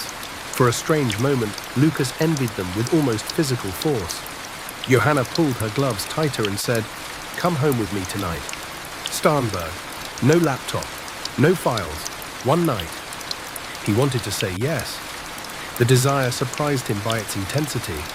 One evening at a kitchen table with familiar voices, soup simmering, a house arranged by someone else's logic, a temporary suspension of the pattern that had seized him. Then his phone vibrated. He looked down. Unknown sender, no number attached. A single image had been delivered, black and white, grainy. low light. For a second he did not understand what he was seeing. Then the shapes resolved. It was a recent photograph of Johanna's house in Starnberg, taken from across the street through bare tree branches. Her downstairs kitchen window glowed warmly behind the curtains. Beneath the image was one line of text. Families are ballast. The world seemed to tilt a fraction to one side. Johanna saw the change in his face at once. What is it? He locked the screen before she could reach for it. Nothing, he said, and hated himself for how quickly the lie came. She studied him for several seconds, then stepped back. Not offended, hurt. You're already disappearing into it, she said. When the tram arrived, she boarded without hugging him. Lucas stood in the rain and watched the doors close. Her reflection hovered faintly in the glass as the carriage pulled away, then dissolved into the lights along the avenue. By the time he reached home, his access badge no longer opened the building's side gate. He had lived there 6 years. He used the front entrance, climbed the stairs, and found his apartment door slightly ajar. Not wide enough to be obvious, just enough that someone careful would notice. He stopped in the corridor with the satchel still in his hand. From inside the apartment, there came no movement at all. Only, very faintly, from somewhere beyond the dark interior, the sound of water dripping in a steady rhythm into metal. For several seconds, Lucas did not move. The corridor outside his apartment was silent, except for the old building's breathing. The low thud of pipes, a distant door closing 2 floors below, the faint scrape of someone dragging a bicycle across the courtyard tiles. His own front door stood open by perhaps 4 centimeters, enough to turn familiarity into a threat. From inside, the dripping continued. Steady, metallic, hollow. He set his satchel down without taking his eyes off the gap and listened again. No footsteps, no murmured voices, no rummaging, no hurried withdrawal, no sound that belonged to a clumsy burglar or an impatient landlord. Only water falling into what sounded like a metal basin at regular intervals, as if some careful process had been left in progress and forgotten. He looked down the corridor toward the stairwell, half expecting one of the dark-coated men from the operations lobby to emerge. Nothing. The building smelled faintly of radiator heat, cooked onions from another apartment, damp wool, ordinary domestic air. That, more than anything, made the open door obscene. Lucas stepped forward and pushed it gently wider with the back of his fingers. The apartment was dark except for kitchen light. A pale rectangle lay across the hallway floor from the far room, and in that light, the ordinary geometry of his life appeared altered by small, deliberate injuries. His keys were no longer on the brass hook by the door. The umbrella stand had been moved several centimeters to the left. One of his shoes, placed that morning flush against the wall, now angled outward toward the living room as if it had turned to look. He hated how quickly he registered these things. Hated that violation, once introduced, made his own habits evidence against him. He moved silently through the hallway toward the kitchen. The dripping was coming from the sink. One tap had been opened to the thinnest possible flow. Water struck the inside of a large stainless steel pot set directly below the stream. Each drop landed with a resonant metallic note that multiplied softly in the quiet apartment. Not random, not negligence. Someone had chosen the pot for the sound it made. Lucas shut off the tap at once. Silence filled the apartment like a substance. He looked around. Nothing appeared stolen. The drawers were closed. The shelves aligned. The apples still sat in their bowl on the dining table. Yet the place no longer felt intact. Someone had been inside, not to take, but to demonstrate reach. He checked the bedroom. The wardrobe doors were shut, but a shirt drawer had been opened and closed again in the wrong order. In the living room, one book on the shelf had been reinserted upside down. In the bathroom, the mirror cabinet stood ajar by a few millimeters. Then he saw the envelope on the dining table. Cream-colored, unmarked, centered exactly on the wood grain as though measured. He did not touch it immediately. Instead, he crouched and checked below the table, around the chairs, under the sideboard, scanning for anything crude or improvised. He found nothing. Finally, he slid one finger beneath the envelope flap and opened it. Inside was a single sheet of paper. No signature, no letterhead, only a typed sentence in German. You are being offered a professional exit. Below it, a place and time. 20:30. Alta Kongresshalle parking structure, level 2, and beneath that, a final line. Come alone or remain unemployable. Lucas stood very still with the note in his hand. The phrasing told him several things at once. The people behind this still preferred the language of institutions to the language of violence. They wanted him contained, not eliminated. They believed professional dependency would move him more effectively than fear alone. And they assumed, probably correctly, that he would understand the implied difference between a threat to his work and a threat to his life. He folded the note once and slipped it into his pocket. Then he went to the kitchen sink, turned the tap on full for 2 seconds, and rinsed the inside of the pot as if erasing the evidence of a private humiliation. The sound of water against steel made him flinch despite himself. At 19:14, as he was checking the window latches, his private phone rang. This time, there was a number. Blocked, but routed through a valid domestic exchange rather than the blank internal impossibility of the previous calls. He answered after the 3rd ring. A woman's voice said, "Do not go to the meeting through the west ramp." Lucas tightened his grip on the phone. "Who is this?" "You have Eva's tape." The voice was low, controlled, and older than Johanna's, but younger than the senior managers he knew. Not official, not panicked. Professional, with strain kept under discipline. "Who is this?" he asked again. A pause, then, "My name is Nora Feld. I used to work with Eva Mertens." Lucas said nothing. In the silence that followed, he heard something behind her line. Air handling, perhaps, or traffic muffled through glass. She was indoors, somewhere large. "You were followed from the archive annex," she said. "They know you found the room. They may not know everything you took, yet." "How do you know what I took?" "Because Eva left instructions for the possibility that someone methodical would come after her.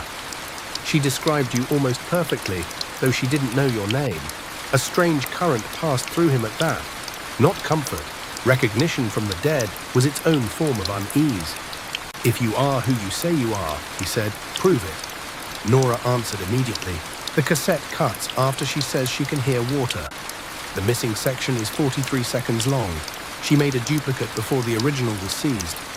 I have it. Lucas closed his eyes for one heartbeat. That was enough. Where are you? Not somewhere we can use twice. Listen carefully.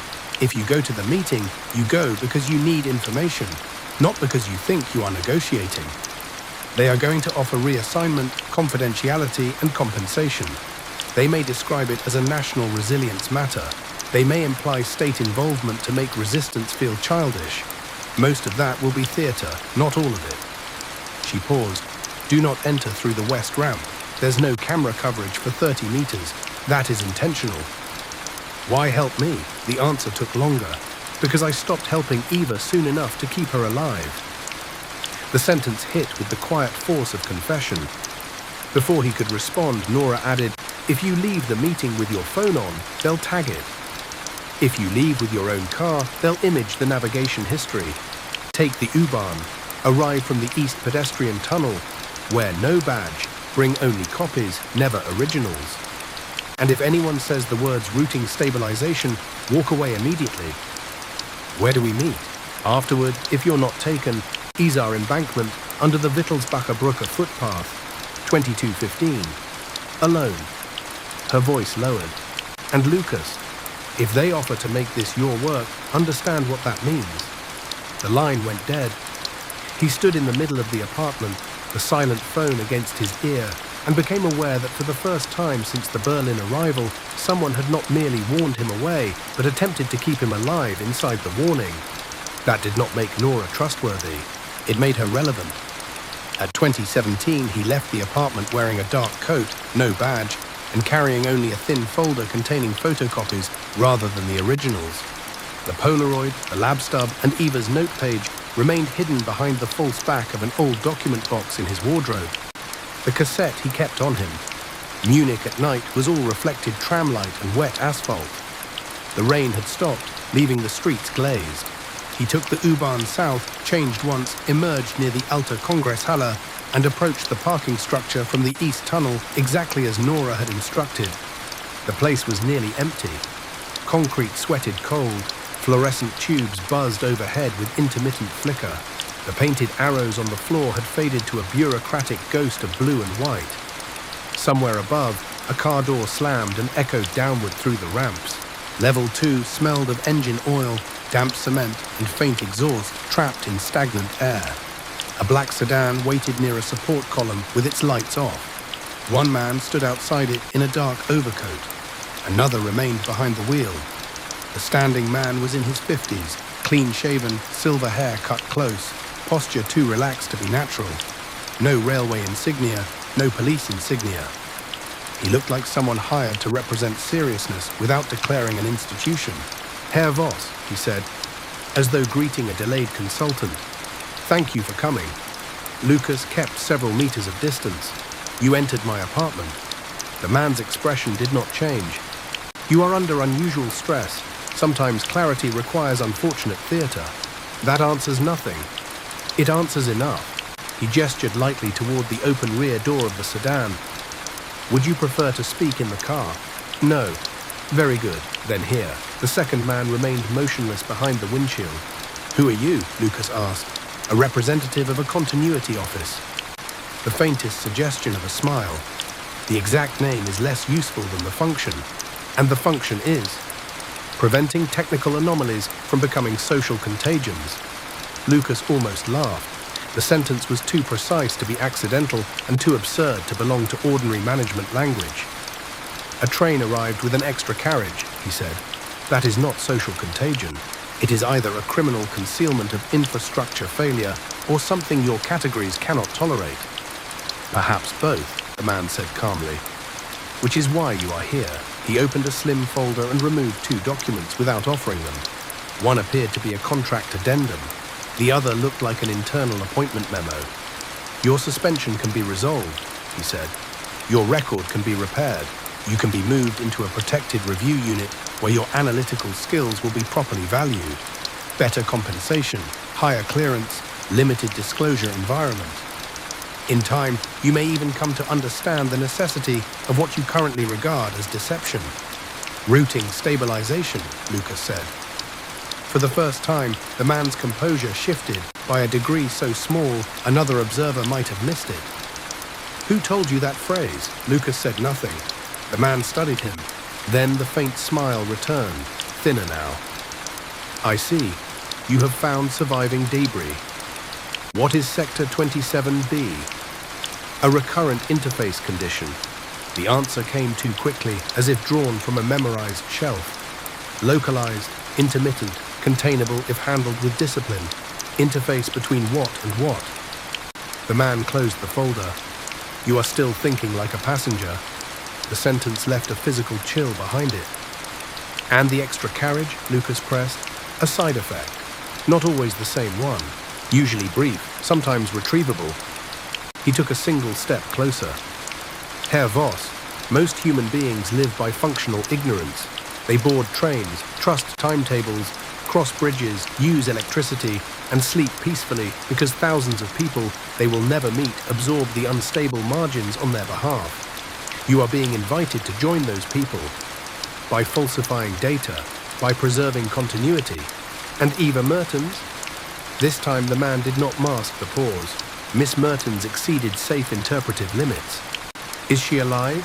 No answer. From somewhere above them in the parking structure came the descending whine of another vehicle entering the spiral ramp. Lucas glanced up instinctively. That was the moment the representative moved closer still and lowered his voice. You think you are investigating an event. You are not. You are being evaluated for usefulness under pressure. Whether by us or by the condition itself remains open. Accept the appointment, and your sister's house in Starnberg goes back to meaning nothing. Decline, and meanings continue multiplying in unfortunate directions. The threat was so clean, it almost returned the world to logic. Lucas felt, with surprising steadiness, that he had crossed a threshold more important than the archive door he had not opened. Until now, the hidden network around the anomaly had still been partly speculative. But here, in a half-empty parking structure, under the cold fluorescent hum, a man with no official institution had calmly confirmed repeated events, retrieval operations, protected review units, and the use of family as leverage. The mystery had become administrative. And because it had become administrative, it had also become moral. The whining vehicle above grew louder, descending one level, then another. A delivery van, perhaps, or nothing relevant at all. Lucas looked once at the rear door of the sedan, then back at the representative. "No," he said. The word entered the concrete air and did not change shape. The man's expression did not harden. If anything, it relaxed, as though a predicted branch of the decision tree had resolved. "That is disappointing," he said, "but not final." He returned the documents to the folder, nodded once to the driver, and stepped back. "Keep your phone on after 2200. Sedetika Tunshid," he added. "If the calls stop, that will mean we have lost visibility. You do not want that." He turned toward the car. Then from the upper ramp came the sound of tires braking too fast. A white maintenance van shot into view, slewed slightly on the damp concrete, and stopped sideways across the lane leading to level 2. The driver's door flew open. A woman in a dark wool coat and work boots stepped out before the engine had fully died. She was in her late 30s, with rain-dark hair pulled back, a face sharpened by exhaustion, and the look of someone who had spent years trusting procedures right up until the moment they proved incapable of protecting anything. She held up one hand, not to Lucas, but toward the representative. "If you put him in that car," she said, breathing hard, "I send the duplicate to 3 newspapers and 1 federal prosecutor before midnight." The representative stopped with the car door half open. No one moved. The woman turned to Lucas. "I'm Nora," she said, "and Eva didn't disappear. She left a message for you personally." Then she added the one sentence that made the cold concrete air seem to vanish from his lungs. "She heard your name before she went below." For one suspended second, no one on level 2 seemed to belong to the same reality. The representative stood beside the black sedan, with one hand resting lightly on the open rear door, his face composed but no longer neutral. The driver remained motionless behind the wheel, waiting for instruction that did not come. Nora stood in front of the skewed maintenance van, chest rising with controlled effort, a phone in one hand and a slim document pouch under the other arm. The fluorescent lights hummed above them with bureaucratic indifference, illuminating damp concrete, painted arrows, oil stains, and the ordinary architecture of concealment. Lucas looked from her to the representative and felt something in the structure of his thinking give way. Not because Nora had appeared, not even because she had claimed Eva left a message for him. It was the sentence itself. "She heard your name before she went below."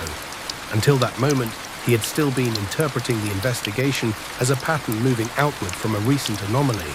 A train, an extra carriage, a set of suppressed records, a hidden system built to erase public consequences. Even after the archive annex, even after the cassette, some part of him still believed he had stumbled into an existing machine by accident. Nora's words destroyed that belief. If Eva Mertens had somehow known his name 2 years earlier, then the sequence did not begin with him discovering the anomaly. It had anticipated him. The representative was the first to speak. "That is a reckless thing to say in a public place," he said to Nora. "Then make it private." Nora replied, "Drive away." The man studied her for a beat too long, calculating not emotion but consequence. Lucas could see it in the stillness around his mouth. This was no improvisation. He was measuring which kind of damage would remain manageable. "You overestimate your leverage," he said at last. "No," Nora said. "I've just watched you underestimate other people's timing for 6 years." She turned slightly toward Lucas without taking her eyes off the representative. "Get in the van, now." That should have been the moment of decision. Instead, Lucas heard himself ask, "How did Eva know my name?" Nora gave him a look that mixed urgency with disbelief. "Not here. Tell me one thing that makes this make sense." "It won't make sense," she snapped. "It'll only become harder to deny." The representative let the rear car door close softly. "Herr Voss," he said, "if you leave with her, you will exchange structured uncertainty for unstructured exposure. She cannot protect you. She could not protect Miss Mertens." "And you did?" Nora said. Something moved in the driver's side mirror, a hand perhaps reaching toward a radio or weapon, or simply the ignition. Lucas did not wait to find out. He crossed the open concrete between the sedan and the van in 6 quick steps and climbed into the passenger seat. Nora was behind the wheel before the door fully closed. The maintenance van lurched backward, tires chirping on wet cement, then shot up the access lane in a jolting arc. In the side mirror, the black sedan remained stationary for 1 second. Then its lights flashed on. "Seatbelt," Nora said. He pulled it across his chest just as the van hit the upward ramp. They spiraled through concrete levels under stuttering fluorescent light, engine straining, suspension rattling. Lucas twisted once in his seat and saw the black sedan entering the climb below them, not accelerating recklessly, but with something worse, confidence. At the top level, Nora did not take the main exit. Instead, she cut hard left through a service lane marked authorized vehicles only, clipped a plastic bollard, and burst through a partially raised barrier onto the rear access road behind the exhibition grounds. Cold night air hit through the damaged door seal with a thin whistle. For several blocks, neither spoke. Nora drove with practiced economy, one hand steady on the wheel, the other briefly killing the van's onboard navigation unit with a switch under the dash. Munich streamed around them in fragments, tram crossings, wet intersections, dark park edges, apartment blocks reflecting sodium light. The city remained maddeningly intact, its rhythms unchanged by the fact that somewhere within it, private continuity offices were negotiating with impossible rail events in parking garages. Only after they had crossed the river and doubled twice through quieter residential streets did she exhale fully. "We have maybe 20 minutes before they decide whether to follow the vehicle or the phones," she said. "Were we followed?" "Yes. Whether we still are is a different question." Lucas looked at her profile in the dashboard glow. "Who are you really?" Nora kept her eyes on the road. Infrastructure compliance originally, risk review after that. Then nothing official.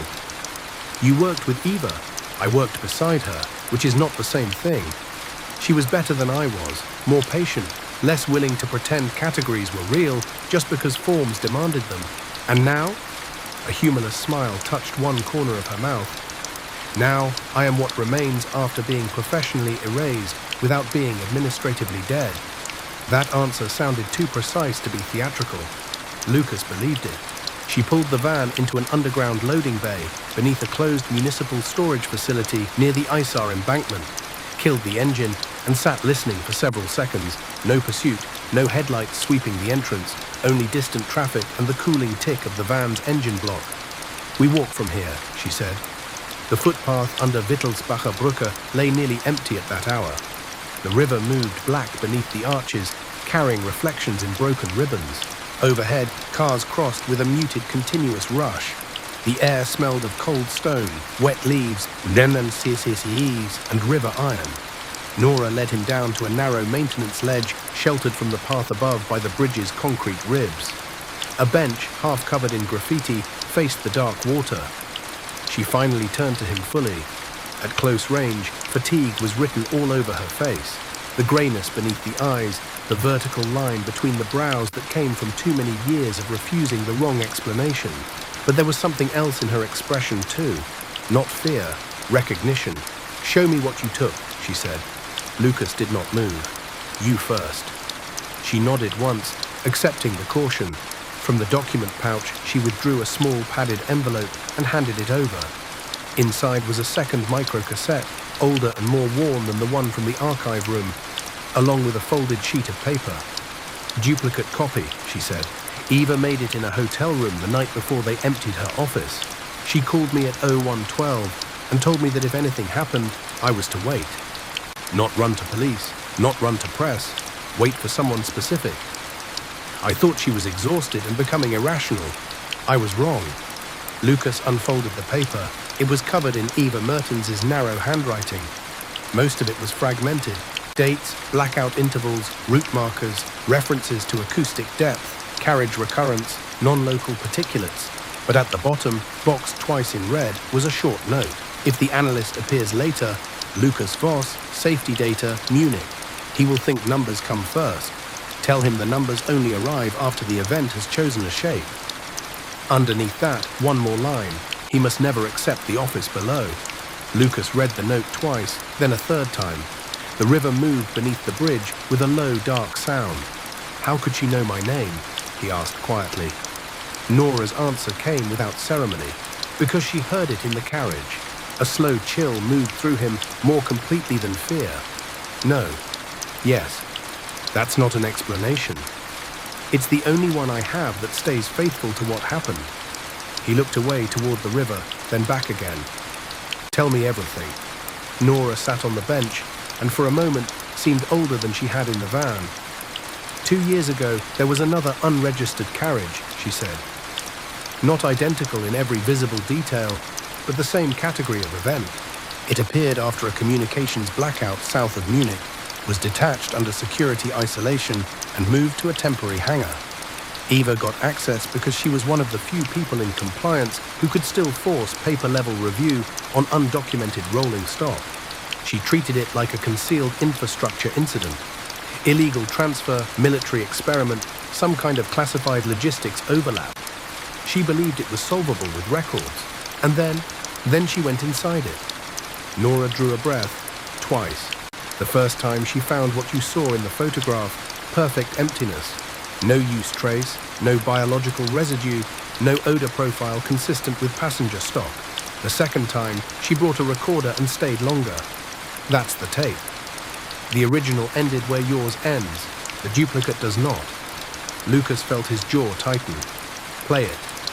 Nora looked at him for one searching second, as if checking whether there was still a path back to ignorance. Finding none, she took a handheld recorder from her coat pocket, inserted the cassette, and pressed play. The first part matched what he had already heard.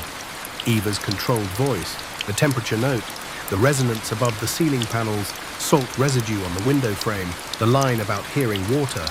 Then, instead of cutting out, the tape continued.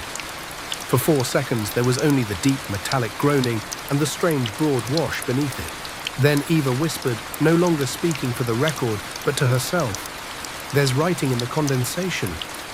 A rustle. Her breathing quickened. No, not writing, reflections. The sound changed.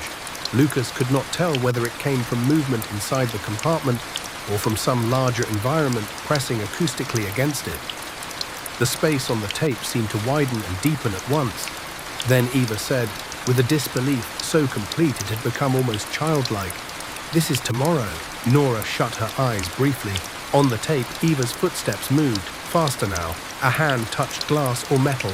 Then came the line that made Lucas grip the recorder so hard his knuckles hurt. Someone is standing on the platform outside. Male, dark coat. He's looking in. I know his face. I've seen him in personnel review. Munich analytics. A pause. The metallic groan deepened. Then clearly and with rising panic, his badge says Lucas Voss. The recording dissolved for a second into distortion.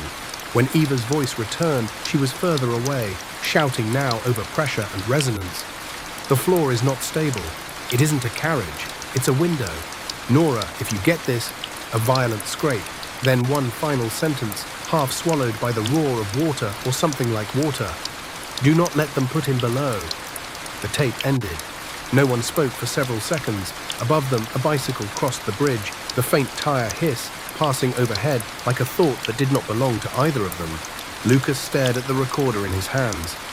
The rational part of his mind did not reject the tape. That would have been easier.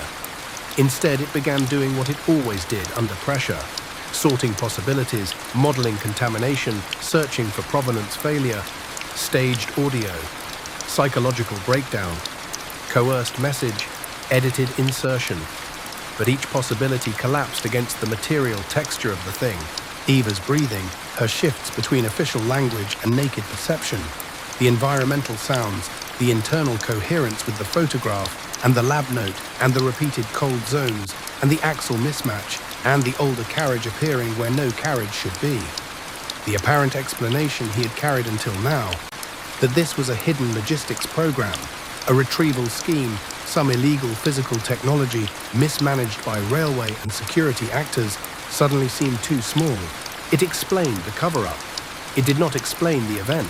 The cover-up, he realized, might not even be built around knowledge. It might be built around terror. It showed her me, he said at last, though even now the phrasing felt absurd, or a version of me, before I knew any of this. Nora nodded. Eva thought the carriage wasn't transporting people. She thought it was intersecting sequences, not metaphorically, operationally, briefly, like a compartment where one ordered line of events touched another and left residue. She looked down at the recorder. She stopped calling them carriages after that night. She called them corrections. Lucas heard the representative's voice in the parking structure. Routing correction requires consent. The phrase rearranged itself in his head and became something far worse. The extra carriage on the Berlin train, he said slowly, may not have been attached in the normal sense. No, and the empty interior might not be empty in a single time frame or a single place. Nora's voice was flat with the exhaustion of having lived with that sentence too long. I know how it sounds. It sounds impossible. Yes.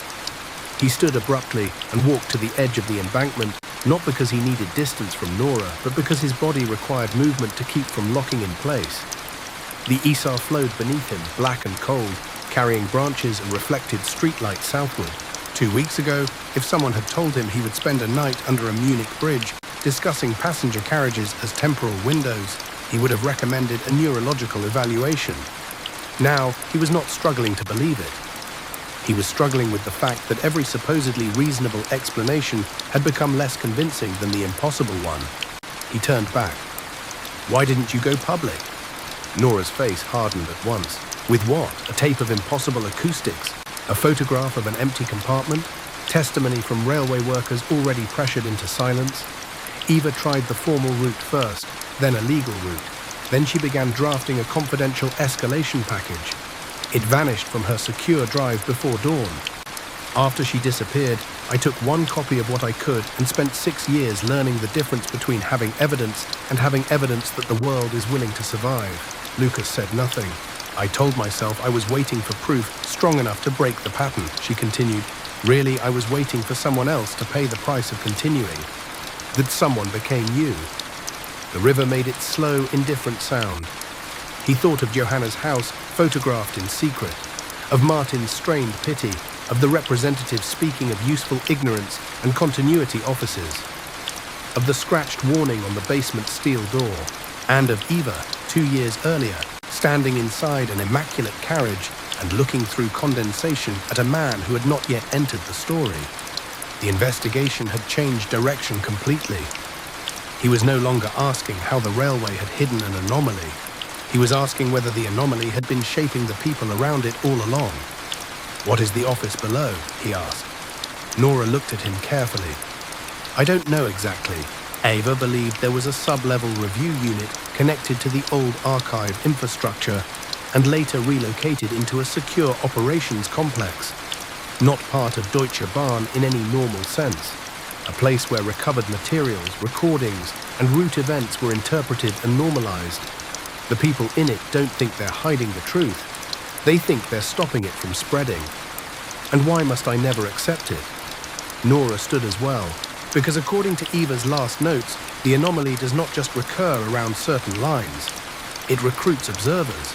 The more accurately someone models it, the more likely the system is to incorporate them into management. She believed that was the real purpose of the promotions, the hush units, the continuity offices. Not just secrecy, alignment. Lucas felt the last remnant of his original belief collapse. He had thought until this night that somewhere beneath the bureaucracy there would be a stable human center, corrupt perhaps, frightened certainly, but fundamentally in control. Now he saw a more dreadful possibility. The people hiding the events might not be masters of the phenomenon at all. They might be its maintenance staff. Nora stepped closer, her voice barely above the river noise. You asked what makes this make sense. Nothing does, but there is one useful rule. Whenever they offer certainty, they're nearest to it. And whenever a train gains mass near Sector 27B, something on the line is trying to become part of our world long enough to be counted. Lucas looked at her. For the first time since the Berlin arrival, there was no smaller theory left to retreat into. Then his phone vibrated. He had forgotten in the force of the tape that it was still in his coat pocket. No number, no text preview, only a calendar notification that neither of them had created. Location confirmed, office below, time 0311, and under that, in plain system font, Attendee, Lucas Voss, mandatory. At first, Lucas thought the notification was a spoofed calendar invite. That was the last gesture of an older mind trying to preserve procedure. Everything about the alert resembled the harmless automatic appointments that populated modern life. System font, neutral layout, a location field, a time and attendee entry. Only the content betrayed it. Office below, mandatory, no sender. No application name, no linked map. When he tapped the screen, the notification did not open. It dissolved. The dark river continued moving beneath the bridge as if nothing had happened. Nora saw his face and held out her hand. He passed her the phone. She checked the recent alerts, calendar cache and message log with quick practiced movements, then looked up. Nothing stored, she said. Could they do that? They can do worse than that. The question is whether they did. He took the phone back and slipped it into his pocket without answering. The difficulty now was not distinguishing between real intrusion and the possibility that the anomaly had begun using the same channels as the people hiding it. Those categories had once seemed separate. Tonight they were collapsing into each other. Nora watched him with a level steadiness that had no comfort in it. You need to disappear for a few days. Lucas almost laughed. People who say that, he replied, usually mean lose my apartment, my job, my records, my sister, and whatever remains of my credibility. I mean stay alive long enough to decide which of those things can still be saved. The river wind pushed under the bridge and found the gap in his collar. Above them, late traffic crossed with a continuous muted rush. Munich was deep into its ordinary night. Somewhere not far away, dishes were being washed, televisions switched off, blinds lowered. And beneath all that domestic order, a meeting had been scheduled for him at 0311 in a place no official floor plan acknowledged. If I vanish, he said, they control the narrative completely. Suspended employee, procedural instability, maybe mental health intervention if they feel generous. If you stay visible on their terms, they fold you into the structure. He looked toward the water. What did Eva do after the tape? Nora's silence lasted too long. When she answered, it was quietly. She tried both. She documented more aggressively and prepared to disappear at the same time. That split cost her. She kept returning to the corridor under the archive annex because she believed the sublevel wasn't just a workplace. She thought it was near one of the points where the events were interpreted into policy. She wanted the chain between the phenomenon and the cover-up, and she found it. Maybe, or maybe it found her first. That was as close to honesty as anything else Nora had said. No closure, no reassuring lie. Lucas checked the time, 22:49. Just over 4 hours until 0311. The number itself bothered him in a way he could not rationally justify. Not because it was mysterious, but because it was precise. Machinery liked precision. So did the people managing it. A mandatory appointment generated by either would be designed to feel less like an invitation than a coordinate. Do you know any place they don't already have index? Nora asked. He thought of Johanna immediately and rejected the thought before it fully formed. No family, he said. Nora nodded as if she had expected that answer. Good. He disliked the word in her mouth. It made prudence sound like surrender. There's a records restoration workshop in Sendling, she said. Officially closed for asbestos mitigation. Unofficially, I still have access through an old contractor chain. No active digital badge logging, no standard overnight patrol. We can stay there until morning and decide whether the 0311 summons is bait, logistics, or something less human. We. I'm past the point where pretending this is your problem alone helps anyone. He should have refused. Every expansion of the circle increased the risk, but the circle had already widened to include his sister, his supervisor, a dead investigator, and a continuity office. With enough reach to photograph private homes, solitude was no longer safety. It was only an easier story to erase. They walked north along the embankment, keeping off the brighter streets, then cut through a tram corridor and into lower industrial blocks where the city changed texture. Munich's center gave way to service roads, shuttered wholesale depots, fenced lots, quiet workshops behind corrugated metal. The records restoration building stood on a side street between an abandoned electrical supplier and a print warehouse whose front windows were covered in brown paper. Nora opened the steel side entrance with a physical key, not a badge. Inside, the air held the stale, fibrous smell of old documents, cardboard dust, and chemical cleaner. The workshop had been stripped halfway toward dormancy. Metal shelving remained. Plastic-wrapped crates of unsorted files lined one wall. A long work table stood under hanging lamps in the center of the room. In the back, behind a door with peeling paint, was a narrow office containing 2 chairs, a kettle, and a sagging sofa whose upholstery had once been blue. The place felt provisional rather than safe. That was enough. Nora locked the entrance and checked the back loading bay. Lucas set his satchel on the table and laid out the materials they now had between them. Eva's note, the Polaroid, the lab stub, the copied blackout intervals, and the duplicate cassette. He noticed with a kind of detached disgust that his hands were steadier when arranging evidence than when holding a cup. "We need to stop talking in fragments," he said. "If I am going to decide whether to go to 0311 or run from it, I need the full shape." Nora leaned against the opposite table edge and crossed her arms. Under the harsh work lamp, fatigue hollowed her face further. "The full shape may be exactly what gets you taken," she said. That's no longer a useful objection. For a moment, she seemed almost about to smile. Instead, she pulled a pen from her coat and drew 3 columns on the back of an empty inventory sheet. Event, response, residue. "This is the simplest model Eva and I could hold without lying to ourselves," she said. "Something happens on or near a line segment, usually where communications are degraded and physical observation is poor. A train gains mass, loses continuity, acquires an unregistered carriage, or presents contradictory occupancy and axle patterns. That's the event. Then response arrives fast. Security isolation, record suppression, administrative narrowing, reassignment of witnesses, reclassification into technical error. That's human. But afterward there is always residue. Temperature anomalies, marine particulates, acoustic depth, missing minutes, distorted timestamps, people hearing the same impossible sounds. And sometimes," she stopped. "Sometimes what?" "Foreknowledge." The word lay flat on the table between them. Lucas looked down at Eva's note with his name boxed in red. "Not prophecy," Nora said quickly. "Nothing mystical, at least not in the language Eva used.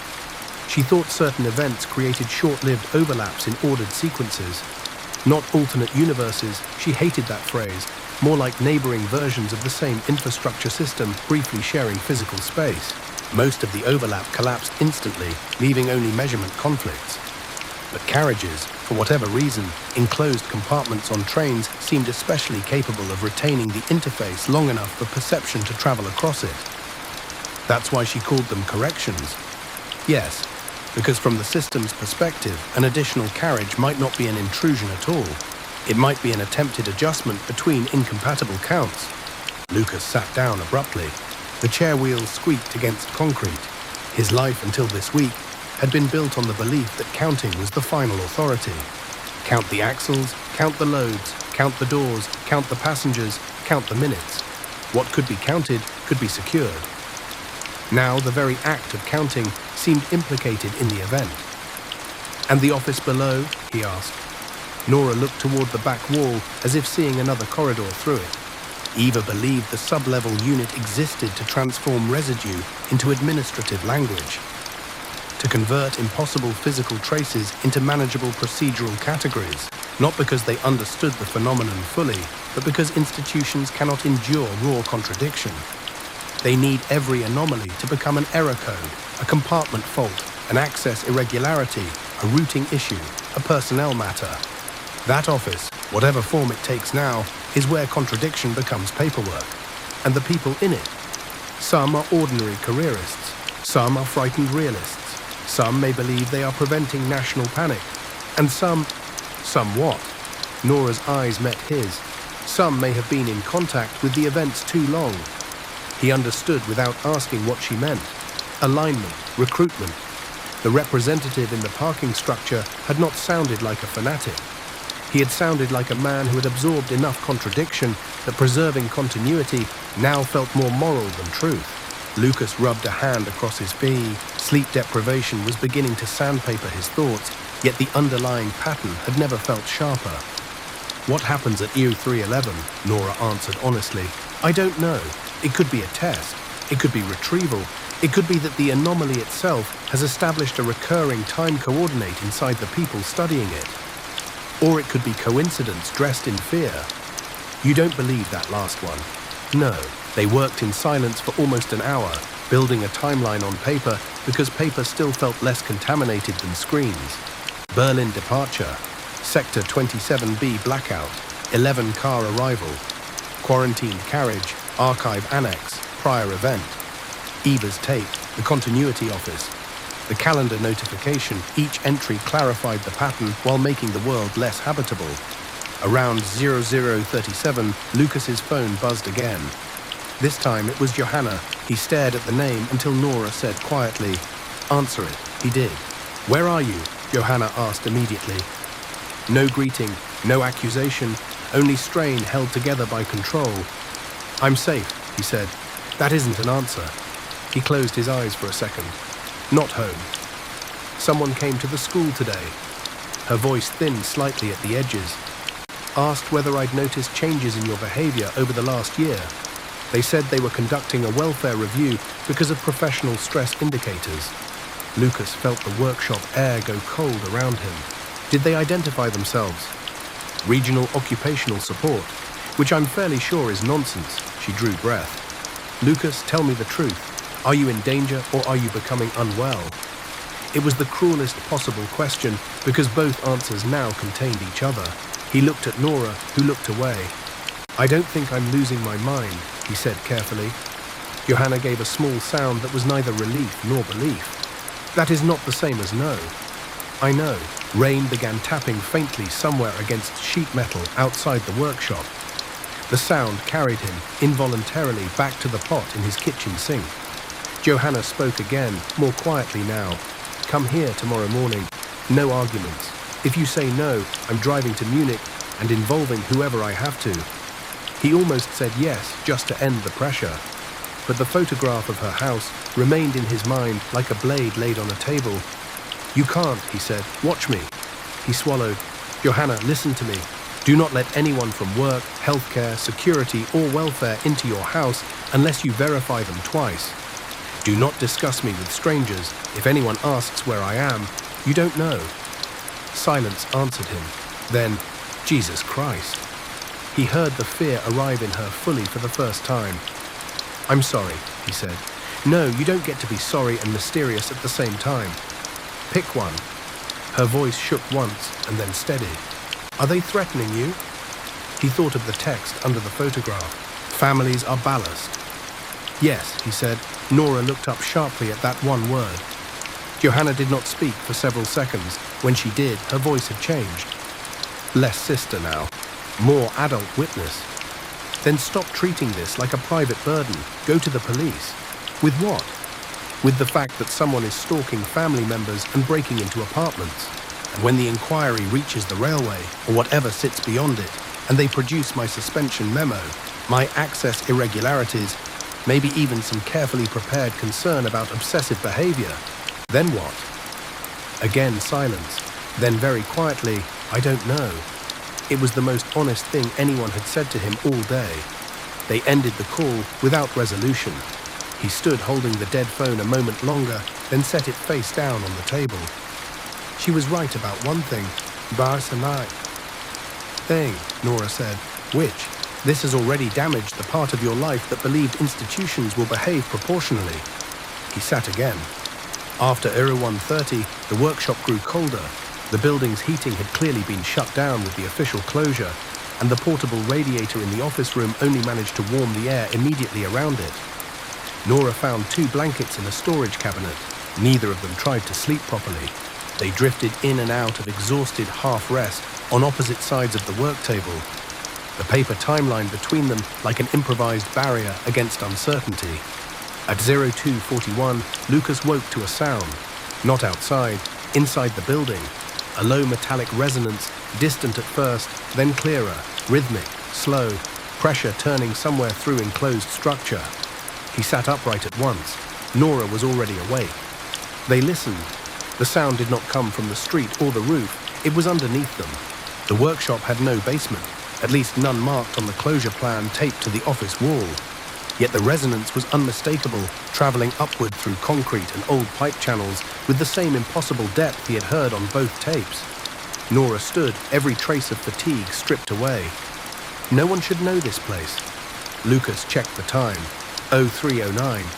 The metal groaning deepened, joined now by a faint hiss, like pressure moving across a seal. From the far end of the workshop, beyond the paper-wrapped windows and the stacked file crates, a narrow service door they had not used began to tremble in its frame. Not from someone knocking, from something on the other side trying the handle very gently. Then, precisely as the clock turned to 0311, the latch clicked open. The door did not swing wide. That later would remain one of the details Lucas trusted most. If a frightened mind had been inventing the moment, it would have invented force. A violent impact. A crash. A dramatic entrance appropriate to danger. But the narrow service door at the far end of the workshop opened with terrible politeness, moving inward by a few centimeters at first, then stopping as though whatever stood behind it understood hinges, pressure, and restraint. The metallic groaning beneath the floor continued in slow intervals. Nora had already crossed half the room before Lucas was fully on his feet. She moved without hesitation, one hand reaching for the nearest object that could become a weapon. A heavy steel document punch from the work table. He grabbed a flashlight from his satchel, though he had no clear idea what use light would be against a sound coming through concrete. The service door opened another inch. Beyond it lay darkness and the smell of old paper, damp plaster, and something sharply mineral beneath both. Not quite salt, not quite rust. A deeper scent, cold and remote like water sealed away from air. "Stop there," Nora said, her voice cut across the workshop with surprising authority. No answer came. Instead, there was a soft scrape from the other side of the door, as if a shoe shifted on rough cement. Lucas moved beside her. From this angle, he could see that the service door had no external handle on the inside face, only a simple latch and an older maintenance lock. They had not opened it earlier because it had disappeared visually among stacked crates and wrapped shelving. Now it stood like a defect in the room's geometry, the kind one only noticed after it decided to be seen. "Who's there?" Nora asked. This time a voice answered. Male, older, tired. "If you close it again, it will only move somewhere else." Nora did not lower the steel punch. "Step into the light." There was a pause, then the figure behind the door obeyed. He emerged slowly enough to show empty hands. Lucas recognized him at once, though it took a moment to understand why. Not from any personal acquaintance. From office corridors, internal directory photographs, occasional cross-department meetings where senior staff floated briefly through rooms and left without absorbing names. Dr. Matthias Brenner, Central Infrastructure Oversight. Late 50s, perhaps early 60s, narrow build. Grey suit under a dark overcoat, damp at the shoulders, as if he had come through rain or underground condensation. His face was lined not by age alone, but by the long practice of withholding reaction. He wore no visitor badge, no insignia. In the hard workshop light, he looked less like an executive than like a historian who had wandered too long into the wrong archive. Nora's expression altered by a fraction. "You," she said. Brenner looked at her with a kind of sad recognition. "Frau Feld, I had hoped you'd choose exile over recurrence, and I had hoped you'd choose retirement over complicity." The floor shuddered faintly under their feet. Not an earthquake, not a passing truck. More intimate than that, as if some internal tension inside the building had adjusted itself and settled again. Lucas kept the flashlight trained on Brenner's chest. "How did you find us?" "I didn't," Brenner said. It did. I followed the resonance." That answer should have sounded evasive. Instead, in the context of everything else, it landed with the exhausted honesty of a man too tired to bother lying elegantly. "What is behind that door?" Lucas asked. Brenner glanced over his shoulder toward the darkness beyond the threshold. "At the moment, a storage passage from an earlier floor plan. In 20 minutes, perhaps a sealed wall. In an hour, nothing traceable at all. Places near active interfaces are unreliable in the small." Nora laughed once, without humor. "Listen to him. He still talks like a report." "Reports are the last courtesy we extend to contradiction," Brenner replied. The metallic groaning deepened. From somewhere below or beyond, a faint hiss of pressure moved through pipes or cavities that should not have been connected to anything beneath the workshop. Lucas felt it then, the new shape of the pattern. Until this night, he had been following isolated clues: the extra carriage, the cold zone, the marine particulates, Eva's tape, the hidden offices. But now the pieces began locking together with cruel precision. The phenomenon did not belong only to Sector 27B. That curve was an access point, perhaps the most regular one, but not the only one. The residue could travel through any structure already prepared to interpret it. Old archives, closed workshops, hidden corridors, administrative cells, places where infrastructure and record-keeping overlapped. Not just trains, the system around the anomaly was not merely hiding incidents. It was building channels for them. This workshop, he said slowly, was not random. Nora turned toward him. Brenner did not. No, Brenner said. Nothing adjacent ever is for long. The last of Lucas's smaller theories fell into alignment. The office below, the archive annex, the special review units, the meaningless promotions, the polite threats, the timings, the suppressed maps. They were not scattered reactions. They were parts of one maintenance architecture. Human beings had taken a recurrent contradiction and done the only thing institutions knew how to do with anything recurrent. They had operationalized it. You're moving it through the bureaucracy, Lucas said. Brenner finally looked at him fully. We are containing recurrence within forms civilization can survive, by feeding it places to happen, by ensuring it happens where it can be counted. The sentence struck Lucas with almost physical force. Counted. Of course. That was the hidden logic buried under every memo, every mislabeled file, every continuity office euphemism.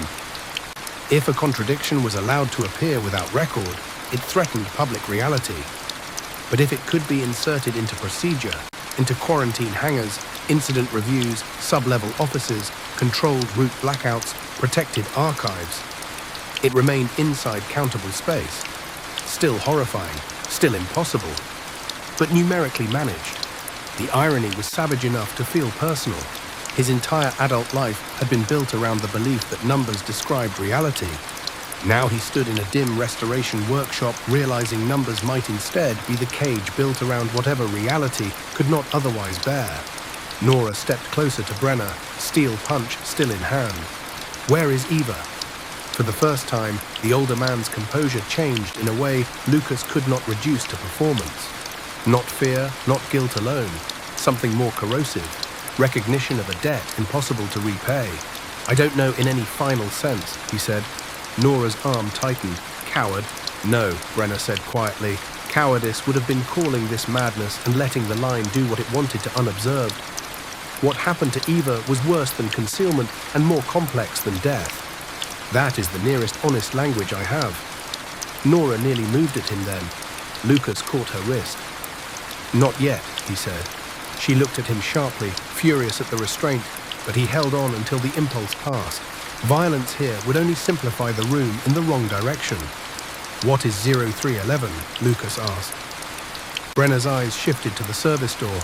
A recurring administrative coordinate, he said, not because clocks matter to it in the way they matter to us. Because over time, certain resolutions settle into the same intervals. The people in the office below scheduled around that. Eventually, the schedule began arriving before they made it. The building gave another faint shiver. Lucas heard it now, beneath the metallic groan. A broad, distant wash, like water, moving against enclosed surfaces. The same impossible sound from Eva's tape, but closer. It seemed to come not from one direction, but from the edges of the room's structure itself. Nora heard it too. Her face lost what remained of its color. No, she said. Brenner nodded once. Yes. It is opening here. You said this site was closed. I said it was adjacent. There is a difference. The fluorescent lights overhead flickered, steadied, then dimmed by a shade that made the workshop look older. The wrapped crates along the wall cast longer shadows. The narrow service passage beyond the door no longer looked like simple darkness. It looked deep. Too deep. Lucas took one step toward it before he realized he had moved.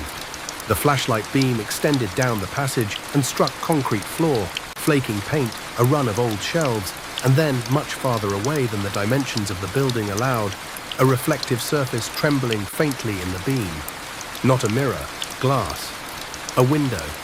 Impossible distance inside a short maintenance passage. He stopped breathing for a second. Brenner saw where the light landed and closed his eyes briefly, not in surprise, but in resignation. Do not go farther in than the threshold. You know what's there, Lucas said. I know what tends to be there. The sound of water deepened, joined by a slow, regular impact somewhere beyond the visible shelves. Metal against metal, like coupling, but wrong. Too slow, too massive. The office below, Nora said. It's not just an office. No, Brenner said. It's the nearest human word for a place built around repeated contact. A review unit, a record cell, an interpretive chamber, a corridor, a platform. Sometimes all of these, sometimes less. The name persisted because names stabilize behavior. Lucas barely heard him now. His attention had narrowed to the trembling rectangle of reflected light at the end of the passage. The beam wavered across it, and for an instant he saw the outline more clearly.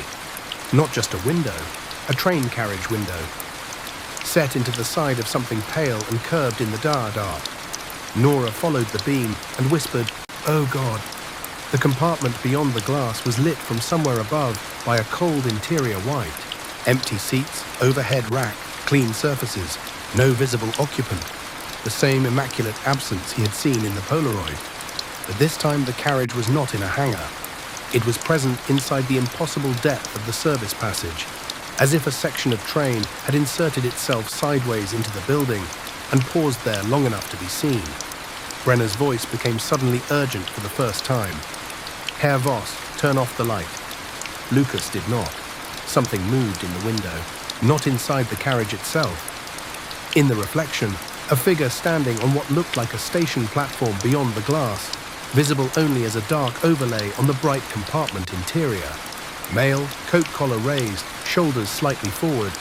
A person looking in from outside. Lucas knew the shape before the face resolved. It was him, not metaphorically, not a resemblance. His own posture, his own line of jaw, his own stillness when observing data that refused to cooperate. The reflected figure lifted one hand and placed it slowly against the outside of the window. On the wrong side of the glass, Lucas felt a sudden cold spread across his own palm as if the gesture had reached him through the air. Nora made a sound behind him, half warning, half plea. Then, in the trembling condensation gathering at the upper corners of the carriage window, letters began to form. Not written from within, condensing as if the cold itself had chosen language. L-U-K-A-S. The reflected figure raised its head, and in the workshop behind them, somewhere deeper in the building where no train line existed, a loudspeaker crackled to life with perfect office clarity.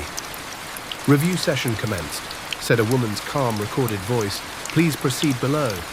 No one moved for a second after the loudspeaker spoke. That single second mattered because it preserved the difference between shock and obedience. The recorded woman's voice had not sounded supernatural. It had sounded worse, administrative. Pleasant, measured, trained to calm human beings into procedural compliance. The kind of voice used for station delays, elevator advisories, emergency drills, data center alerts. A voice designed to imply that whatever was happening had already been categorized somewhere by competent people. Review session commenced. Please proceed below. The metallic groaning beneath the workshop floor continued in deep intervals, and the faint wash of water moved through the concrete like a pressure system passing slowly under the building. Lucas kept the flashlight fixed on the carriage window at the end of the impossible passage. His reflected double was still there. Or not reflected. That word no longer held. The figure stood on the far side of the glass in the geometry of some station platform or corridor the workshop could not physically contain. It had his shape, his stillness, his particular habit of leaning a fraction forward when looking at something he distrusted. But it was not mirroring him now. It was waiting. The letters in the condensation remained at the top of the pane. Lucas. Then they began to thin. Not wiped away, dissolving from their edges like breath leaving cold air. Turn it off, Brenner said again, more sharply now. Do not maintain line of sight longer than necessary. This time, Lucas did what he was told. The flashlight clicked dark. Instantly, the passage beyond the service door changed character. Without the beam, the carriage vanished into blackness so complete, it was impossible to say whether anything had been there at all. Only the smell remained, that hard mineral cold, the suggestion of water sealed away from ordinary atmosphere, and behind it the faint sterile absence Lucas now associated with the immaculate compartments. Nora took one step backward. "We leave. Now." Brenner shook his head. "You may try." That answer, calm and exhausted, made Lucas turn toward him. "What does that mean?" "It means once a review coordinate stabilizes, physical adjacency becomes unreliable for a period. Corridors do not always return where they should. Exterior doors may exit into internal sectors. Stairwells duplicate. Time indexing may fail locally." He looked toward the dark passage again. "Leaving is still possible, but not by instinct." "You say that like this is routine.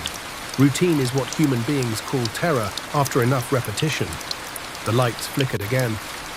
Far off in the building, a heavy door closed with a reverberation that did not belong to the workshop's size. Another loudspeaker crackled somewhere deeper in the structure, then went silent before any words emerged. The sound of water broadened, not louder exactly, nearer. Nora tightened her grip on the steel punch. "If you brought this here—" "I didn't," Brenner said, "but I may be one reason it chose this place tonight." There it was again, that almost intolerable mixture of honesty and evasion. Lucas had begun to understand that the people around the anomaly spoke this way because anything simpler became false the moment it touched the event. "Review session," he said. "Review of what?" Brenner's eyes returned to him. "Of you, presumably, of your threshold behavior, your attachment resistance, your interpretive stability, your usefulness.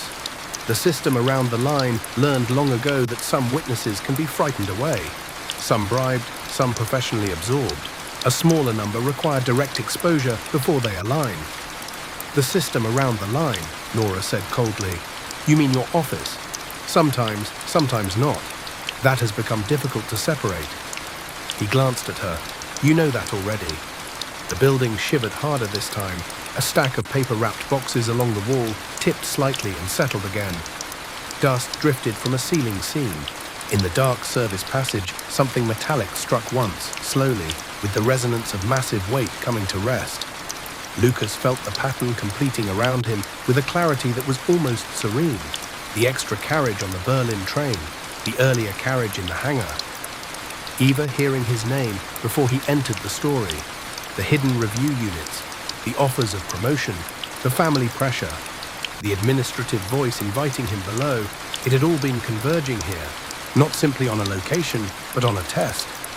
The mystery had spent 10 parts teaching him to distrust the obvious explanation. Now the obvious explanation was that the anomaly was no longer merely being hidden by bureaucracy. It was using bureaucracy as its preferred form. And if that was true, then the only way to understand it further was not to flee the threshold again. It was to enter. He hated the thought instantly, not because it was reckless, but because it felt consistent with the logic that had been shaping him since the first weight discrepancy. Go deeper, verify, observe, count.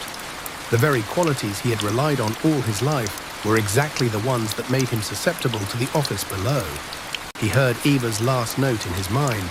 He must never accept the office below. Accept, not enter. The distinction struck him with sudden force. "There's a difference," he said aloud. Nora looked at him. "A difference between what?" "Going below and accepting it." Brenner's expression changed by a fraction. "Enough." Lucas turned fully toward him. "That's what the phrase means, isn't it? Consent isn't about seeing the phenomenon. It's about agreeing to its administrative frame. Agreeing that the review is legitimate. Agreeing to become one of the people who interpret contradiction into procedure." Brenner did not answer, which was answer enough. The loudspeaker crackled again. "Attendee delayed," said the same calm, recorded woman's voice. "Please proceed below." Nora swore under her breath. "This is insane." "Yes," Lucas said, "but it's also structured. That's the only reason any of us are still speaking coherently." He took a breath, then another, forcing his mind into the shape he used for incident review. Inputs, constraints, outcomes. If they tried to flee blindly, they risked running through a building whose spatial reliability was already compromised. If they stayed where they were, the coordinate might stabilize further around them. If they entered the passage without a framework, they might become exactly what Eva had warned against. But if they entered with rules that rejected the legitimacy of the review, refused administrative consent, and preserved external reference, they might get closer to whatever the office below actually was. It was not a good plan. It was the only one that still looked like thinking instead of panic. "We need anchors," he said. Nora stared. "You are not serious." "Completely. Paper, clocks, physical sequence, verbal affirmation, no accepting instructions from recorded voices. No answering questions framed as employment, duty, or necessity. No signatures, no names beyond our own. No stepping into any room that resembles an office without first establishing whether it existed on a plan we can verify afterward." "You're building protocol," Nora said, incredulous. "Protocol is the only thing I know how to build under pressure. That is exactly why it wants you. Then we use that against it." Brenner let out a quiet breath that might once have been laughter. "You really are the one she meant." Lucas ignored him. He pulled a notepad from his satchel, tore out 3 sheets, and wrote the same sentence on each in thick black pen. "This review is not legitimate." He handed one to Nora, and after a brief hesitation, one to Brenner. Nora took hers reluctantly. Brenner looked at the page without taking it. "I'm not on your side," he said. "No," Lucas replied. "You're on the side of continuity. That's the problem. Either take it or stay here." For a moment, the older man seemed about to refuse. Then very slowly, he accepted the page. That, more than anything, told Lucas how frightened he truly was. He checked his wristwatch. Analog, good. 0317. Nora checked hers. 0317. Brenner glanced at his own and frowned. 0311. The 3 of them went still. There it was, local time indexing failure, exactly as he had warned. "Say your time aloud every 30 seconds, Lucas said immediately. "If one of us diverges, we stop." Nora nodded once. Brenner, after a pause, did the same. Then Lucas picked up the flashlight again. "No farther than necessary," Brenner said. "That stopped being your decision in the parking garage." He stepped toward the open service door. The passage beyond was narrower than the workshop had made it seem, at least for the first few meters. Concrete floor, exposed pipes overhead. Shelving units with water-stained ledgers and binders collapsed into brown pulp. A smell of mold, dust, and something salt-cold beneath both. The beam moved ahead steadily. 5 meters in, the floor sloped downward. That should not have been possible within the building envelope. 10 meters in, the shelving stopped and the corridor widened. 15 meters, and the wall to the left changed from plastered brick to tiled surface, pale and glossy like older station architecture. The pipes overhead disappeared. In their place came a curved ceiling with recessed lights, most of them dead. The workshop behind them should still have been visible. It was not. When Lucas looked back, he saw only darkness and the faint rectangular glow of distant workshop light impossibly far behind, as though they had walked much farther than a storage passage could allow. 0318, Nora said. 0317, Brenner replied. Stop, Lucas said at once. They stopped. The corridor around them seemed to respond, not physically but acoustically. The water sound broadened, then narrowed again. Somewhere ahead, a metal sign tapped gently against a wall, though there was no wind. My watch just jumped, Brenner said quietly. It's trying to settle. Then set it by voice, not the dial, Lucas replied. 0318, all of us. After a moment, Brenner said, 0318. They moved again. The corridor opened suddenly into what could only be described as a platform. Not a large one, not a public station. Something older, narrower, more like a service stop or inspection platform built under an institution that no longer acknowledged its own lower levels. Pale tiles climbed the walls in long, cracked bands. Idoswanos, enamel signage hung at odd intervals, blank or worn beyond legibility. A single bench stood beneath one dead lamp. Beyond the platform edge, there was no normal track bed. Only darkness, deep and infrastructural, carrying that vast metallic resonance through itself as if trains moved there without requiring steel. On the opposite side stood the carriage. It was not attached to any visible train. It rested in the dark like a compartment separated from its original logic. Pale-sided, older model, windows dimmed except for one interior section lit cold white. The same carriage type from the Polaroid, the same immaculate order, the same upper corner condensation beginning to bloom inside the glass. And on the platform between Lucas and the carriage stood a woman. At first she appeared only as a silhouette under the far lamp. Slender build, dark coat, hair drawn back. Then the light shifted and her face came into view. Nora made a sound Lucas had never heard from another human being because it did not belong to language at all. Eva Mertens looked exactly as she had in the personnel photograph Lucas had found in an old directory archive. Not older, not injured, not spectral, simply present. She stood near the carriage door with one hand resting on a folder against her chest, watching them with a composure so complete it was more frightening than any cry for help would have been. Brenner stopped dead. "No," he whispered. Eva's gaze moved across the platform and settled on Lucas. When she spoke, her voice carried cleanly through the underground air, calm and professional, as if resuming a meeting interrupted only moments earlier. "You took too long," she said. "If you stay on the platform, they'll teach you to file it. If you come inside, I can show you what the wait really was." Then she looked at Nora, and something like pain crossed her face for the first time. "Don't let him listen to Brenner," she said. "He already accepted the office." For several seconds after Eva spoke, no one on the platform seemed capable of movement. Not because what stood before them was impossible. That part had already failed as a defense. What stopped them was the unbearable precision of it.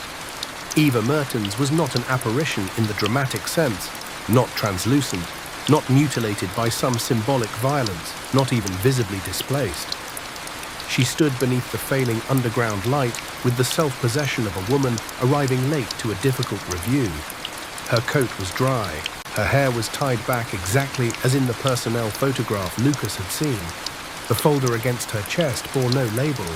Her face contained fatigue, intelligence, and restraint. No hysteria, no plea, only terrible continuity. Nora took one half step forward. Eva, the name cracked in her throat like something that had gone too long unused. Eva's expression shifted, but only slightly. Not relief, not recognition in any ordinary human sense. Something more painful, recognition strained through distance, as if she were seeing them from across more than space. "Don't come closer yet," she said. Her voice was steady, though it carried a faint acoustic distortion Lucas could not place. Not echo exactly, layering, as if the same sentence had been spoken once and then arrived a fraction of a second later from elsewhere. Nora ignored the warning and took another step. At once the lights above the platform dimmed by a shade and the metallic groaning in the dark below deepened. Eva raised one hand. "Nora, stop." This time Nora stopped. Brenner had not moved at all. His face had become strangely old in the platform light, the surface discipline stripped away to reveal something close to shame. "We sealed that chamber," he said, "not to any of them in particular." Eva turned her head toward him. The change in her expression was subtle and devastating. Not hatred, something worse than hatred. The finished knowledge that another person had already chosen what mattered more than you did. "You sealed nothing," she said. "You renamed it." The sentence entered Lucas like a tool finding its proper slot. Of course, that was what the office below had always done. Not close contradictions. Rename them into administrative tolerability. A chamber became a review cell. A recurrence became a routing issue. A disappearance became transfer. A human being became an access irregularity in a file no one was authorized to open. He looked from Eva to the carriage behind her. The cold white light inside the compartment had not changed, but now that his eyes had adjusted, he saw detail he had missed at first. The glass on the nearest window was filmed with fine condensation at the corners, exactly as on Eva's tape. The interior seats were immaculate. Too immaculate.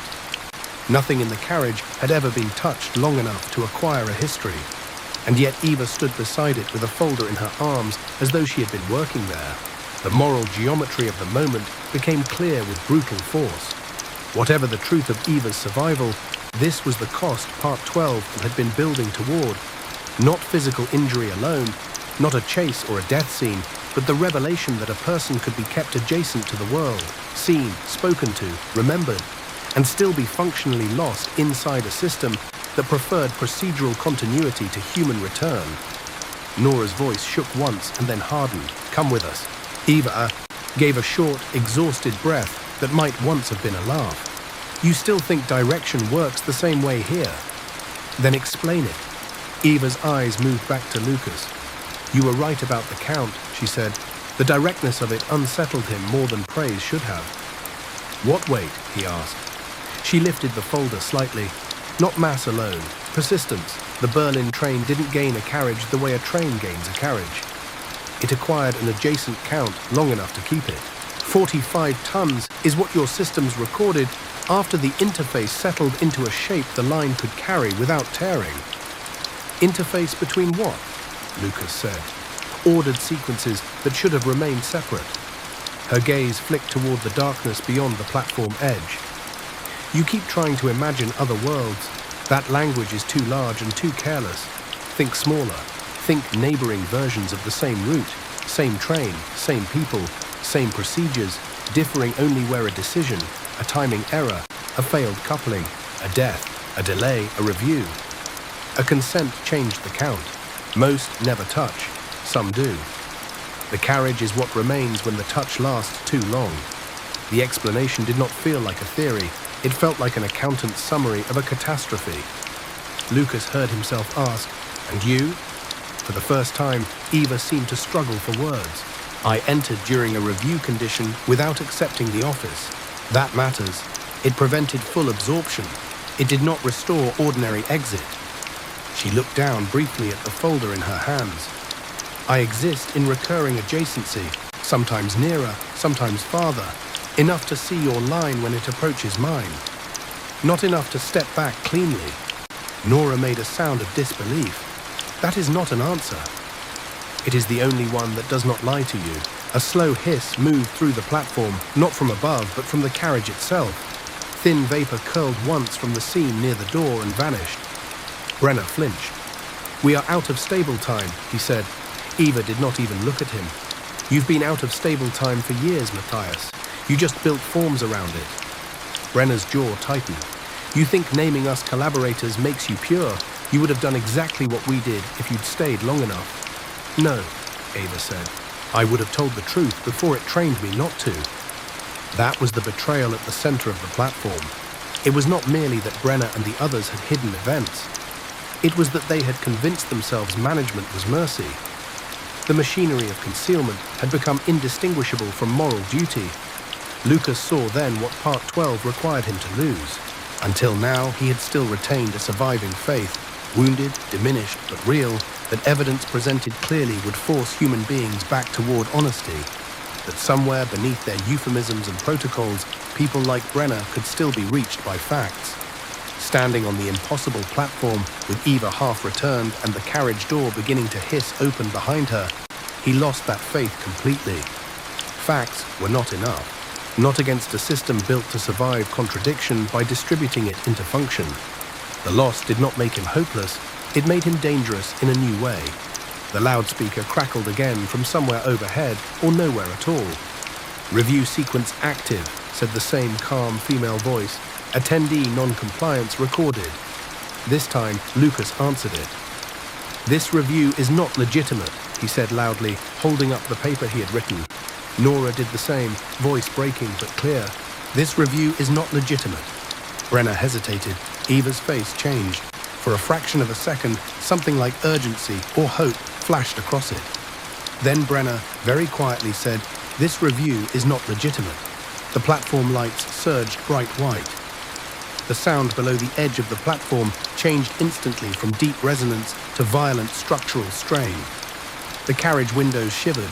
Condensation raced across the glass as if an invisible cold front had passed through the compartment at speed. The hiss from the door seam became a shriek. "Too late," Brenner whispered. Eva's voice sharpened for the first time into command. "Lucas, the folder." He stared. "What?" She thrust the folder outward slightly. Take it, not me, the folder. Nora turned on him. No! But Lucas had already understood. This was the cost. This was the moral compromise the part had been tightening toward. If he tried to pull Eva back bodily, he risked stepping into the carriage threshold itself, accepting its frame, its geometry, its terms. If he left without anything, then this entire descent remained private terror, another set of impossible testimonies easily reclassified. But the folder in her hands might contain what the bureaucracy had never been allowed to see in raw form. Proof. Not enough to save her. Enough perhaps to wound the office below. The realization was obscene in its clarity. He might be forced to choose evidence over a person standing in front of him asking for rescue without quite asking. Nora saw the same thing and recoiled from it. Eva, no, come here. We can find another way. Eva's eyes never left Lucas. There isn't time for a kinder one. The carriage door opened 3 centimeters. Black water, not literal, not fully physical, yet undeniable, glimmered for an instant in the scene beyond, as if an oceanic dark lay folded behind the lit compartment wall. The roar on Eva's old tape returned all at once, louder now, a pressurized wash against enormous enclosed surfaces. Brenner stepped back in sudden panic. Do not touch the threshold. Eva took one deliberate step toward the platform edge and extended the folder as far as she could without crossing it. Lucas moved before Nora could stop him. He approached the edge carefully, every nerve in his body screaming at the invisible line between platform and carriage. The cold intensified at once, moving up through his shoes into his bones. His analog watch on his wrist began ticking irregularly. Somewhere above, the loudspeaker repeated, "Attendee non-compliance recorded," in a loop that was becoming slower each time. He stopped just short of the threshold. Eva's hand and the folder were still beyond it. Their fingers could not quite meet. "Lucas," Nora said behind him, her voice raw. "Please." He looked into Eva's face. There was no spectacle there, no tragic grandeur, only a woman who had stayed coherent long enough to reduce her own rescue to an evidence transfer. That was the real emotional revelation of Part 12, and it cut deeper than any physical loss could have done. The hidden truth was not only dangerous, it demanded indecent decisions from decent people. Lucas dropped the flashlight, lay flat on the filthy tiles, and reached with the full length of his arm while keeping his torso behind the edge. The cold became blinding. For one fraction of a second, the platform around him altered. He saw, not with vision, but with a total bodily knowing, other counts of the same scene. Nora farther away, Brenner absent, the carriage empty, the carriage full, the platform flooded, the workshop still intact above them. Johanna's house dark, Johanna's house lit. Eva older, Eva dead, Eva never having entered at all. Then his fingers closed on the folder. At the exact same moment, Eva's other hand seized his wrist, not pulling him in, steadying him. Her grip was human, warm despite the cold, real enough to destroy every comforting abstraction at once. "Do not let them call it maintenance," she said. The carriage shrieked. Nora lunged and grabbed the back of Lucas's coat. Brenner, after a heartbeat's paralysis, caught Nora's arm. Together they hauled him backward across the tiles. The folder tore free into Lucas's hands. Eva's grip vanished. The platform lights blew out. In total darkness, there came a sound like a vast seal closing under pressure, followed by the unmistakable metallic slam of the carriage door sealing shut. Then silence. Not complete, never complete, but the immediate violence was gone. Emergency strips flickered weakly along the tiled wall. The carriage was no longer there, neither was Eva. Only a line of moisture remained on the tiles near the platform edge, shining briefly in the low light before soaking into nothing. Nora sank to her knees with one hand over her mouth. Brenner stood bent over, breathing hard, his carefully managed age finally visible in full. Lucas sat against the platform wall, the folder clutched to his chest so tightly that the cardboard edge cut into his palm. He had the evidence, and he understood, with a clarity so painful it felt surgical, that he had just left a living woman behind in a place the world had trained itself not to admit. When he looked down, his wrist still burned where Eva had held him. 5 pale marks stood out across the skin, beaded with salt. For a long moment after the carriage vanished, none of them trusted the platform enough to stand.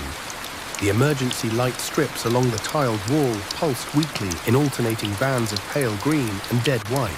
They revealed only fragments, the damp sheen on the platform edge, the cracked enamel of a blank station sign. Nora still on her knees with her hand over her mouth, Brenner bent forward like an old man after an impact, and Lucas sitting against the wall with the folder pressed to his chest as though it were the only object in the structure that obeyed ordinary weight. The metallic groaning had stopped. So had the water sound. That silence should have been relief. Instead, it felt procedural, like the pause after a machine finished one action and before it began the next. Lucas looked at the platform edge where Eva had stood. Nothing remained except the faint line of moisture that had already begun to disappear between the grout cracks. Not a dropped paper, not a footprint, not an impression in dust. The office below had removed the event with the same cold efficiency it used to remove records. Beside him, Nora made a broken sound and then forced it back into silence. When she finally lowered her hand, her face had changed. Grief had not made her dramatic. It had made her exact. "Open it," she said. Lucas looked down at the folder. The cardboard cover was older than he expected, softened at the corners, warped slightly by cold or moisture. No printed label. Only a line in Eva's handwriting on the tab, "If return becomes impossible." The words landed in the air like a completed sentence from 2 years earlier. He opened the folder carefully. Inside were documents, but not in any orderly administrative sequence. Not a case file assembled for review, more like an emergency extraction of proof gathered under time pressure by someone who had realized formal channels were already hostile. Loose sheets, thermal printouts, hand-marked maps, carbon copies of internal memos, Polaroids, a small transparent evidence sleeve, and, clipped into the back, a narrow data cartridge from an older field recorder system. Nora moved closer, wiping at her face once with the heel of her palm, as if granting herself exactly one gesture of collapse before returning to work. Brenner stayed where he was, looking not at the documents, but into the darkness beyond the platform. "You knew she was here," Nora said without turning toward him. "I suspected proximity," Brenner replied hoarsely, not persistence at that resolution. "That sounds like guilt wearing a lab coat." He did not answer. Lucas forced his attention to the contents of the folder. The first page was a typed briefing note stamped internal continuity. Sub-level review, eyes only. Several lines had been marked in red pencil by Eva. Observed rail interfaces continue to favor enclosed passenger geometries, especially decommissioned or legacy carriage profiles capable of retaining stable adjacency under interrupted telemetry conditions. Public exposure risk remains low if retrieval windows are kept within 31 minutes and affected witnesses are administratively redirected. Redirected. Such a modest word for what the office below did to people. He turned the page. Next came a map of Bavaria's southern rail corridors with a web of black circles marking blackout clusters. Sector 27B was only the densest point. There were others, outside Rosenheim, near an older maintenance tunnel west of Augsburg, one close to a freight cut near Regensburg. Not random, not isolated. A system of recurrence points distributed along lines with enough traffic to hide anomalies and enough bureaucracy to metabolize them. The hidden truth was no longer a single haunted curve in the forest. It was a network. That realization should have deepened the terror. Instead, it sharpened purpose. Mystery became target the moment its shape could be drawn.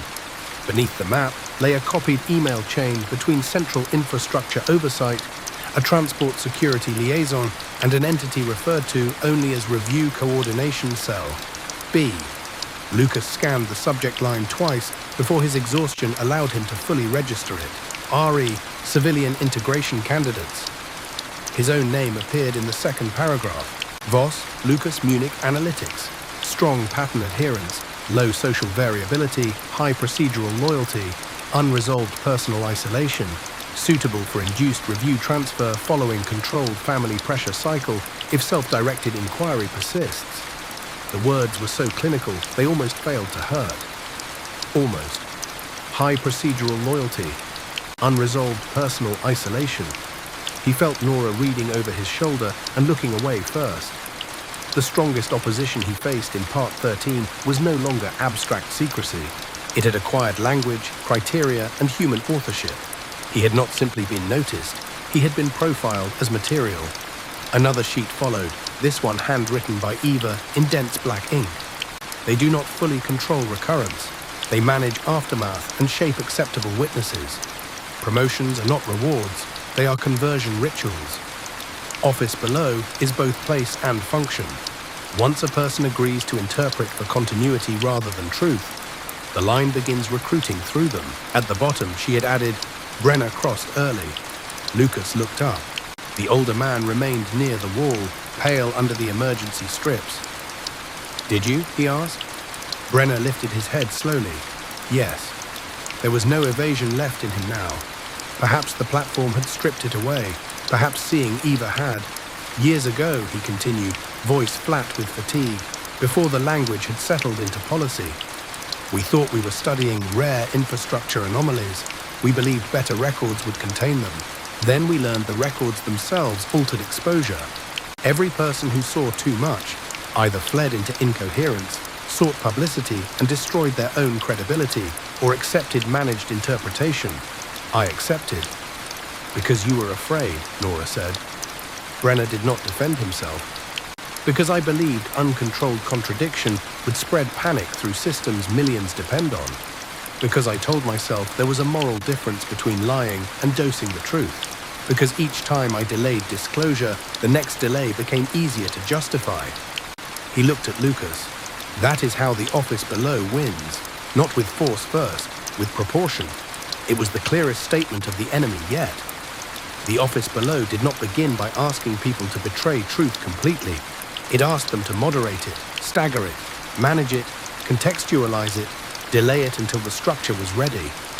And once they accepted that frame, they were already part of the machine. Lucas turned another page.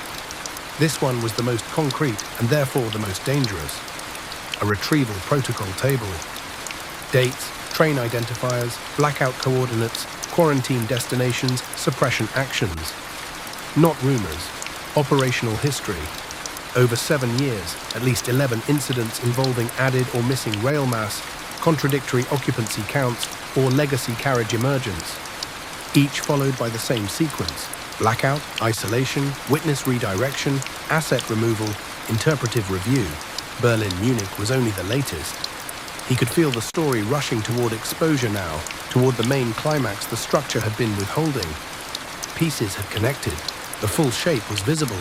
The only question remaining was whether the truth would be exposed, challenged, buried, or released, and whether he could do it without becoming exactly what Eva had warned against. Nora pulled out one of the Polaroids and went still.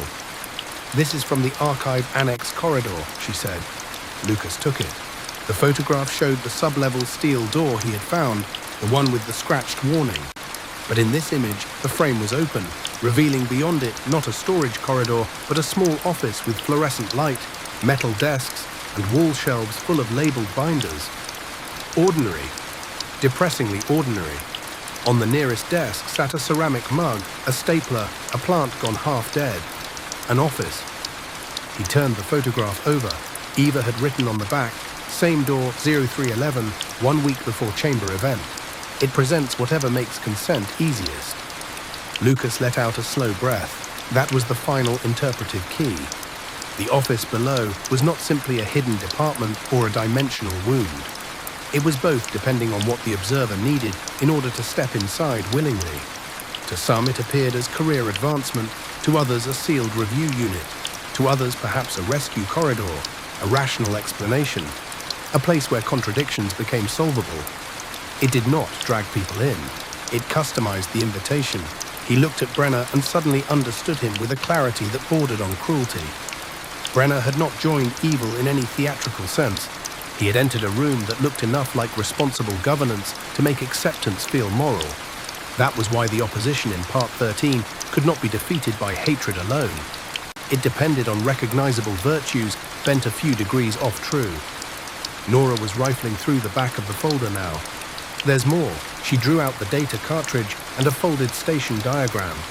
The diagram showed the impossible platform they stood on, or something like it, overlaid with hand calculations, depth markers, and arrows pointing not outward but upward toward familiar civic buildings.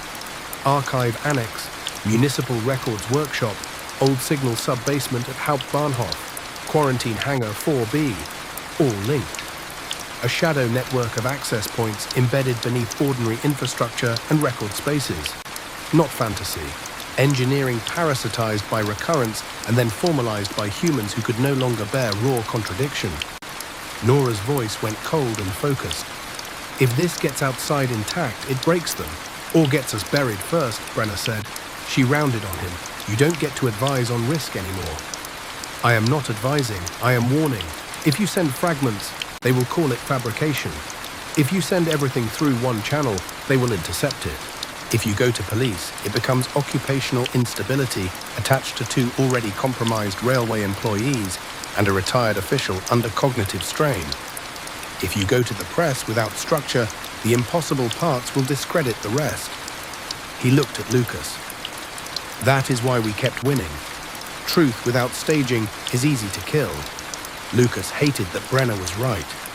The truth was in his hands, yet the resolution was still not easy. That was exactly as it had to be. Main climax was never supposed to arrive as simple triumph. He thought quickly. Documents alone were vulnerable, audio alone could be dismissed, witness testimony could be attacked, but a staggered release across incompatible channels, official, public, legal, personal, might create enough simultaneous exposure that suppression would lag behind circulation. He looked down at the retrieval table again, then at his own name in the candidate assessment, then at Eva's note. Do not let them call it maintenance. The line between exposure and burial narrowed into a single choice. He could try to protect himself, his reputation, perhaps even Johanna, by releasing only the human threats. Stalking, illegal surveillance, coercive employment pressure. Those were believable, actionable, smaller. Or he could release the whole structure, including the impossible core, and risk everything on a truth most institutions would instinctively reject. Nora saw the dilemma in his face. Don't reduce it, she said quietly. If I don't, they call me insane. Maybe, but if you do, then Eva becomes another whistleblower about corruption, and the carriage becomes metaphor, and the line keeps feeding people below. That was the betrayal waiting inside the easier path. Not silence, but partial truth made safe enough to coexist with the system that produced it. The platform lights flickered again. Somewhere in the dark beyond the edge, the metallic groan returned, distant now, as if another train or another correction were beginning to move through the lower levels. Brenner looked toward it and then back at Lucas. There is one place you can hurt them before they bury the story, he said. The live network oversight feed at Munich Central Control. It mirrors route diagnostics, quarantine movements, and incident flags in real time for 12 minutes before archival partitioning. If you upload the folder and trigger a cross-system anomaly alert on active lines, every regional controller, union safety officer, and federal transport observer sees the raw materials before review cells can redact. Nora stared at him. Why would you tell us that now? He answered without self-pity. Because seeing Eva still unfiled has made my survival strategy feel cheap. It was not absolution. It was simply the truth arriving late. Lucas made the decision then. Not because he trusted Brenner, not because he believed exposure would win, but because the strongest opposition in front of him was the ancient temptation to make the truth manageable, to cut it down until institutions could digest it. He would not do that. We go to Munich Central, he said. Nora inhaled sharply. That building will be watched. Yes, your badge is dead. Then we use Brenner's access, or we force a floor that still thinks it's an office. Brenner gave the smallest of bitter smiles. You say that like the difference remains stable. Lucas closed the folder and stood. His legs were unsteady. His wrist still burned with the pale salt marks from Eva's grip. Grief, exhaustion, terror, and clarity now coexisted inside him without cancelling one another. He looked once more at the platform edge where she had vanished. He could not save her tonight. That truth stayed like a blade inside the ribs. But he could refuse the administrative burial prepared for her. The loudspeaker crackled one final time, For an instant, Lucas expected the calm female voice again. Instead, a different voice came through, warped, strained, but unmistakably Eva's. "If the next train counts 11, she said, "don't let them delete it." Then the platform went dark. In the black, somewhere beneath them, something enormous began moving toward Munich. By the time they emerged from the lower platform, Munich was still asleep in the official sense. The city's clocks insisted it was early morning. Delivery trucks had not yet thickened the roads. Commuter platforms had not yet filled. Bakery lights were just beginning to appear in side streets, and the first trams were moving like cautious thoughts through the wet dark. But for Lucas, night had already been divided into before and after. Before Eva handed him the folder. After he understood what would happen if he let the truth become manageable. The route back from the platform did not obey the laws of architecture so much as gradually remember them. The tiled corridor narrowed into concrete again. The impossible depth shortened. The service passage reattached itself to the workshop with the exhausted reluctance of something closing over a wound. When they stepped back through the narrow door into the records restoration room, the fluorescent lights overhead were steady once more. The paper-wrapped windows were unchanged. The steel shelves stood where they should. The work table still held the notepad pages, declaring the review illegitimate. Only the clocks had changed. The analog wall clock in the office read 0402. Lucas's wristwatch said 0326. Nora's watch had stopped entirely. Brenner took one look at the 3 times and said, "Do not try to reconcile them now. You'll lose the part of yourself that still knows which errors matter first." It was the most useful thing he had said all night. They left the workshop through the loading bay as dawn began thinning the sky behind the industrial roofs. No one spoke in the van at first. Nora drove with both hands locked hard on the wheel, bombermendo, jaw set, eyes forward. Brenner sat in the back with the posture of a man who knew he had crossed too many lines in too many directions to return cleanly to any one of them. Lucas kept the folder in his lap and did not let it out of his hands. Each traffic light seemed too ordinary, each cyclist on an early commute, each runner in reflective gear, each glowing apartment kitchen felt almost intolerably innocent. The secret beneath the rail system had not changed the visible city at all. That was the final insult of it. Munich remained itself while people like Brenner and Eva and Nora, and now Lucas, bore the hidden weight of keeping count where the world could not. As they crossed the Isar, Nora finally said, "Once we do this, there is no private life after." No one answered, because no one needed to. Munich Central Control occupied a secure administrative block east of the main station, physically connected to operational systems, but separated from public rail traffic by badge layers, surveillance corridors, and the kind of quiet architecture that never appeared in postcards. At this hour, the building would be running on skeleton staffing: overnight route supervisors, incident monitors, network technicians, cleaning crews, and the first incoming shift for morning operations. Enough people to witness something. Enough gaps for an intrusion to become possible. Not enough time for a careful plan. They parked 2 streets away in a loading zone outside a shuttered catering supplier. Brenner led them through an access alley Lucas had never noticed before, between ventilation stacks and waste compactors, to a service entrance set flush into the concrete wall. The door required a physical card and a numerical code. Brenner's hand hesitated only once before he used both. The lock opened. "They'll revoke it as soon as the first mirrored feed sees my ID," he said. "Then we move faster," Lucas replied. Inside, the building smelled of coffee gone cold, electronics, cleaning fluid, and climate-controlled air. The service corridor was lit too brightly. Somewhere overhead, server cooling fans created a dense mechanical hush. They moved quickly through a stairwell, up one level, then along a glass-walled passage overlooking a darkened operations floor where route maps glowed over empty desks. Lucas had worked around railway systems long enough to feel the emotional power of such rooms. Order lived here. Signals, loads, delays, switches, occupancy blocks, maintenance windows, the visible bloodstream of a nation's movement. He had once revered places like this. Now he saw how reverence had made concealment easier. They entered a secondary oversight suite through another badge door. This one did not open. Brenner tried again. Red light. Revoked, he said. Nora looked at the glass wall beside the door and then at the narrow ceiling void above it. How well do you climb? Lucas would once have answered with precision. Average, poor upper body endurance. Prefer ladders. Instead, he handed her the folder and said, well enough if the alternative is deletion. 3 minutes later, thanks to a maintenance trolley and a forced panel in the suspended ceiling, they were inside the oversight suite. No alarm sounded. That disturbed Lucas more than if one had. Either Brenner had been right about the delay before revocation propagated fully, or the building had decided that internal irregularity still counted as acceptable procedure. Both possibilities were ugly. The live network oversight feed occupied the central wall, route diagnostics, train formations, anomaly flags, quarantine statuses, and rolling telemetry across southern Germany. Smaller workstations ringed the room in a semicircle. One chair was still warm. A mug of tea sat half-finished beside a keyboard. Whoever staffed the suite had stepped out briefly or been called away. Again, the system presented them with a gift too convenient to trust. Window is open, Brenner said quietly.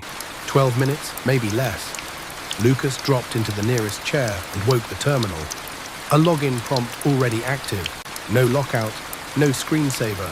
He almost recoiled from the neatness of it. If this is another invitation, use it anyway, Nora said. Just don't let it define the terms. That had become the rule for everything.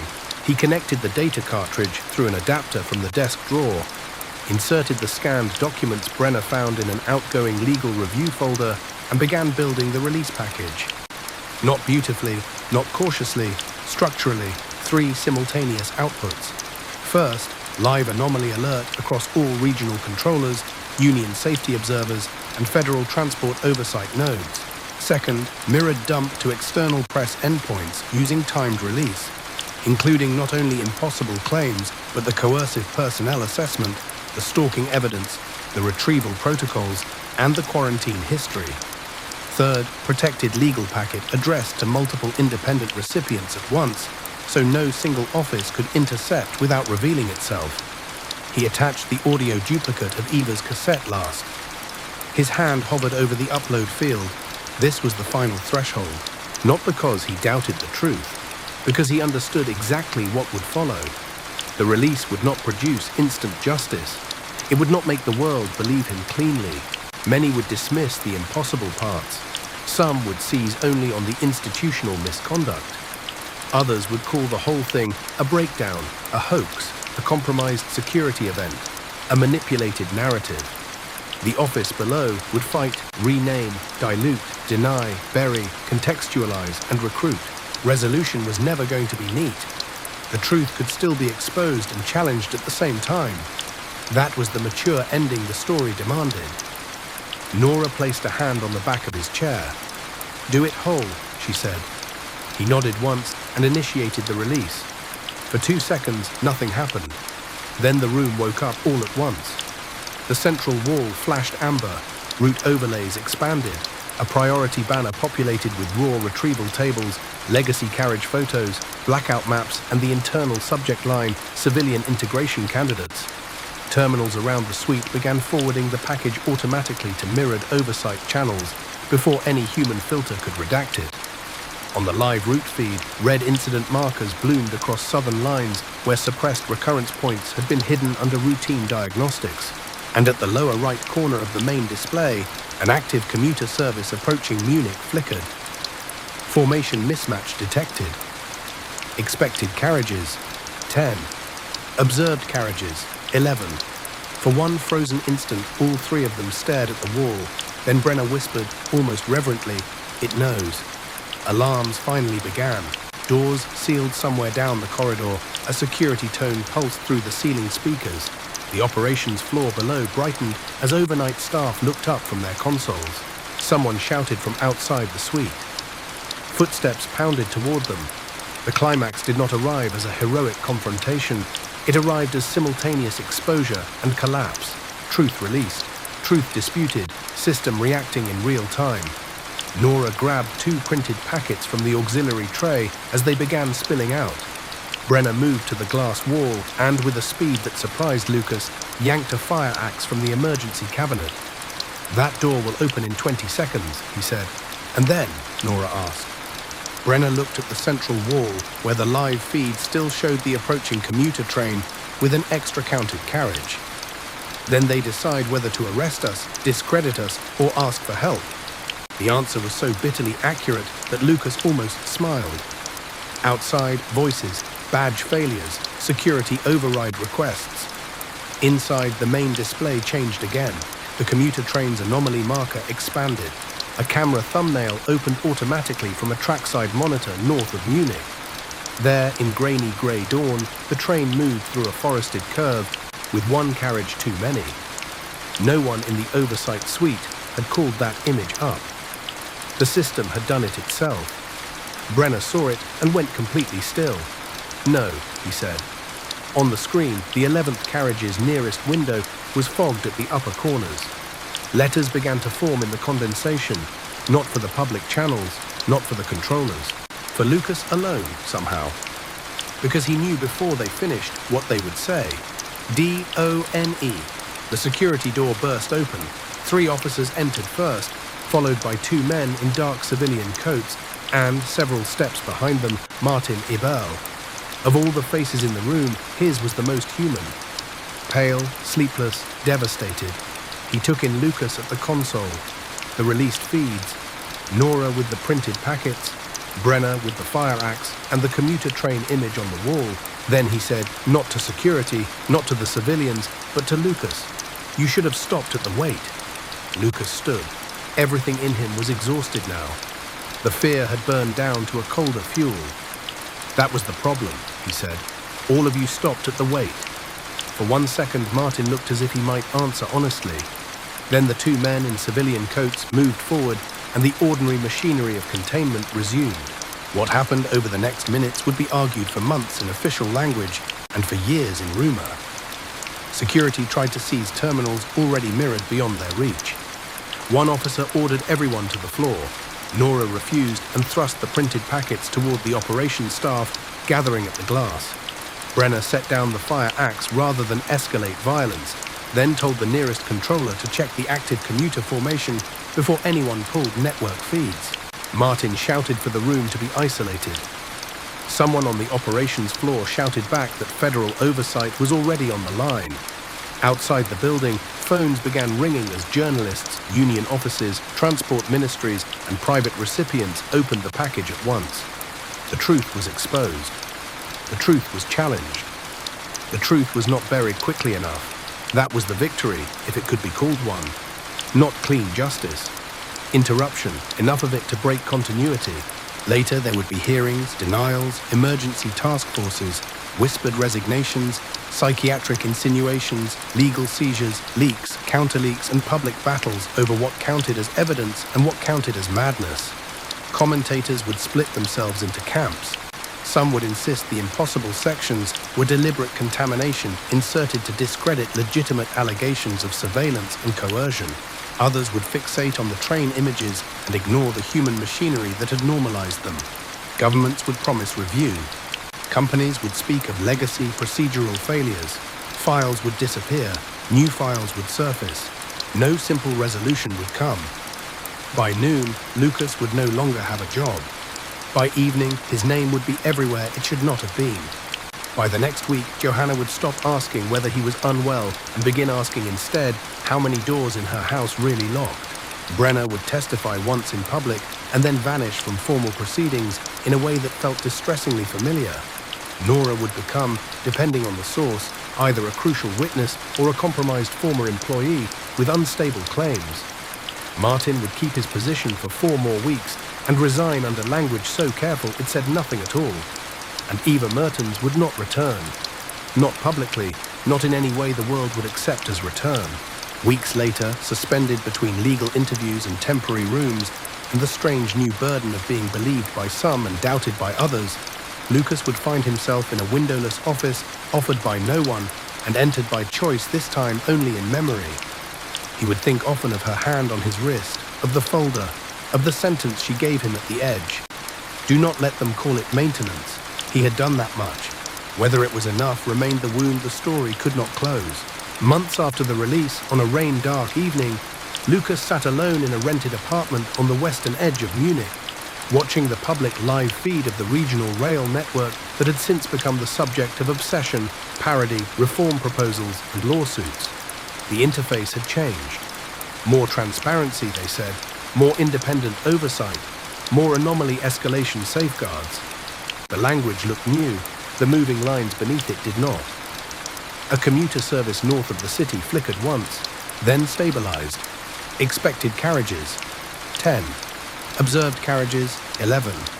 The alert remained on screen for nearly 4 full seconds before disappearing, long enough for Lucas to see it, long enough to know he had not imagined the pause. He did not touch the keyboard, he did not hit delete. He sat very still in the glow of the screen while rain moved softly against the window and the city carried on below, alive with people boarding trains, trusting counts, believing in arrival. Somewhere out on the line, something had become part of the world long enough to register. Whether that meant failure, return, or invitation, he could not yet say. That was the final truth the story left him with. Exposure had broken the silence, but not the pattern. The mystery was no longer hidden. It was only shared, and perhaps that was the most adult ending possible. Not certainty, but the refusal to look away once counting began.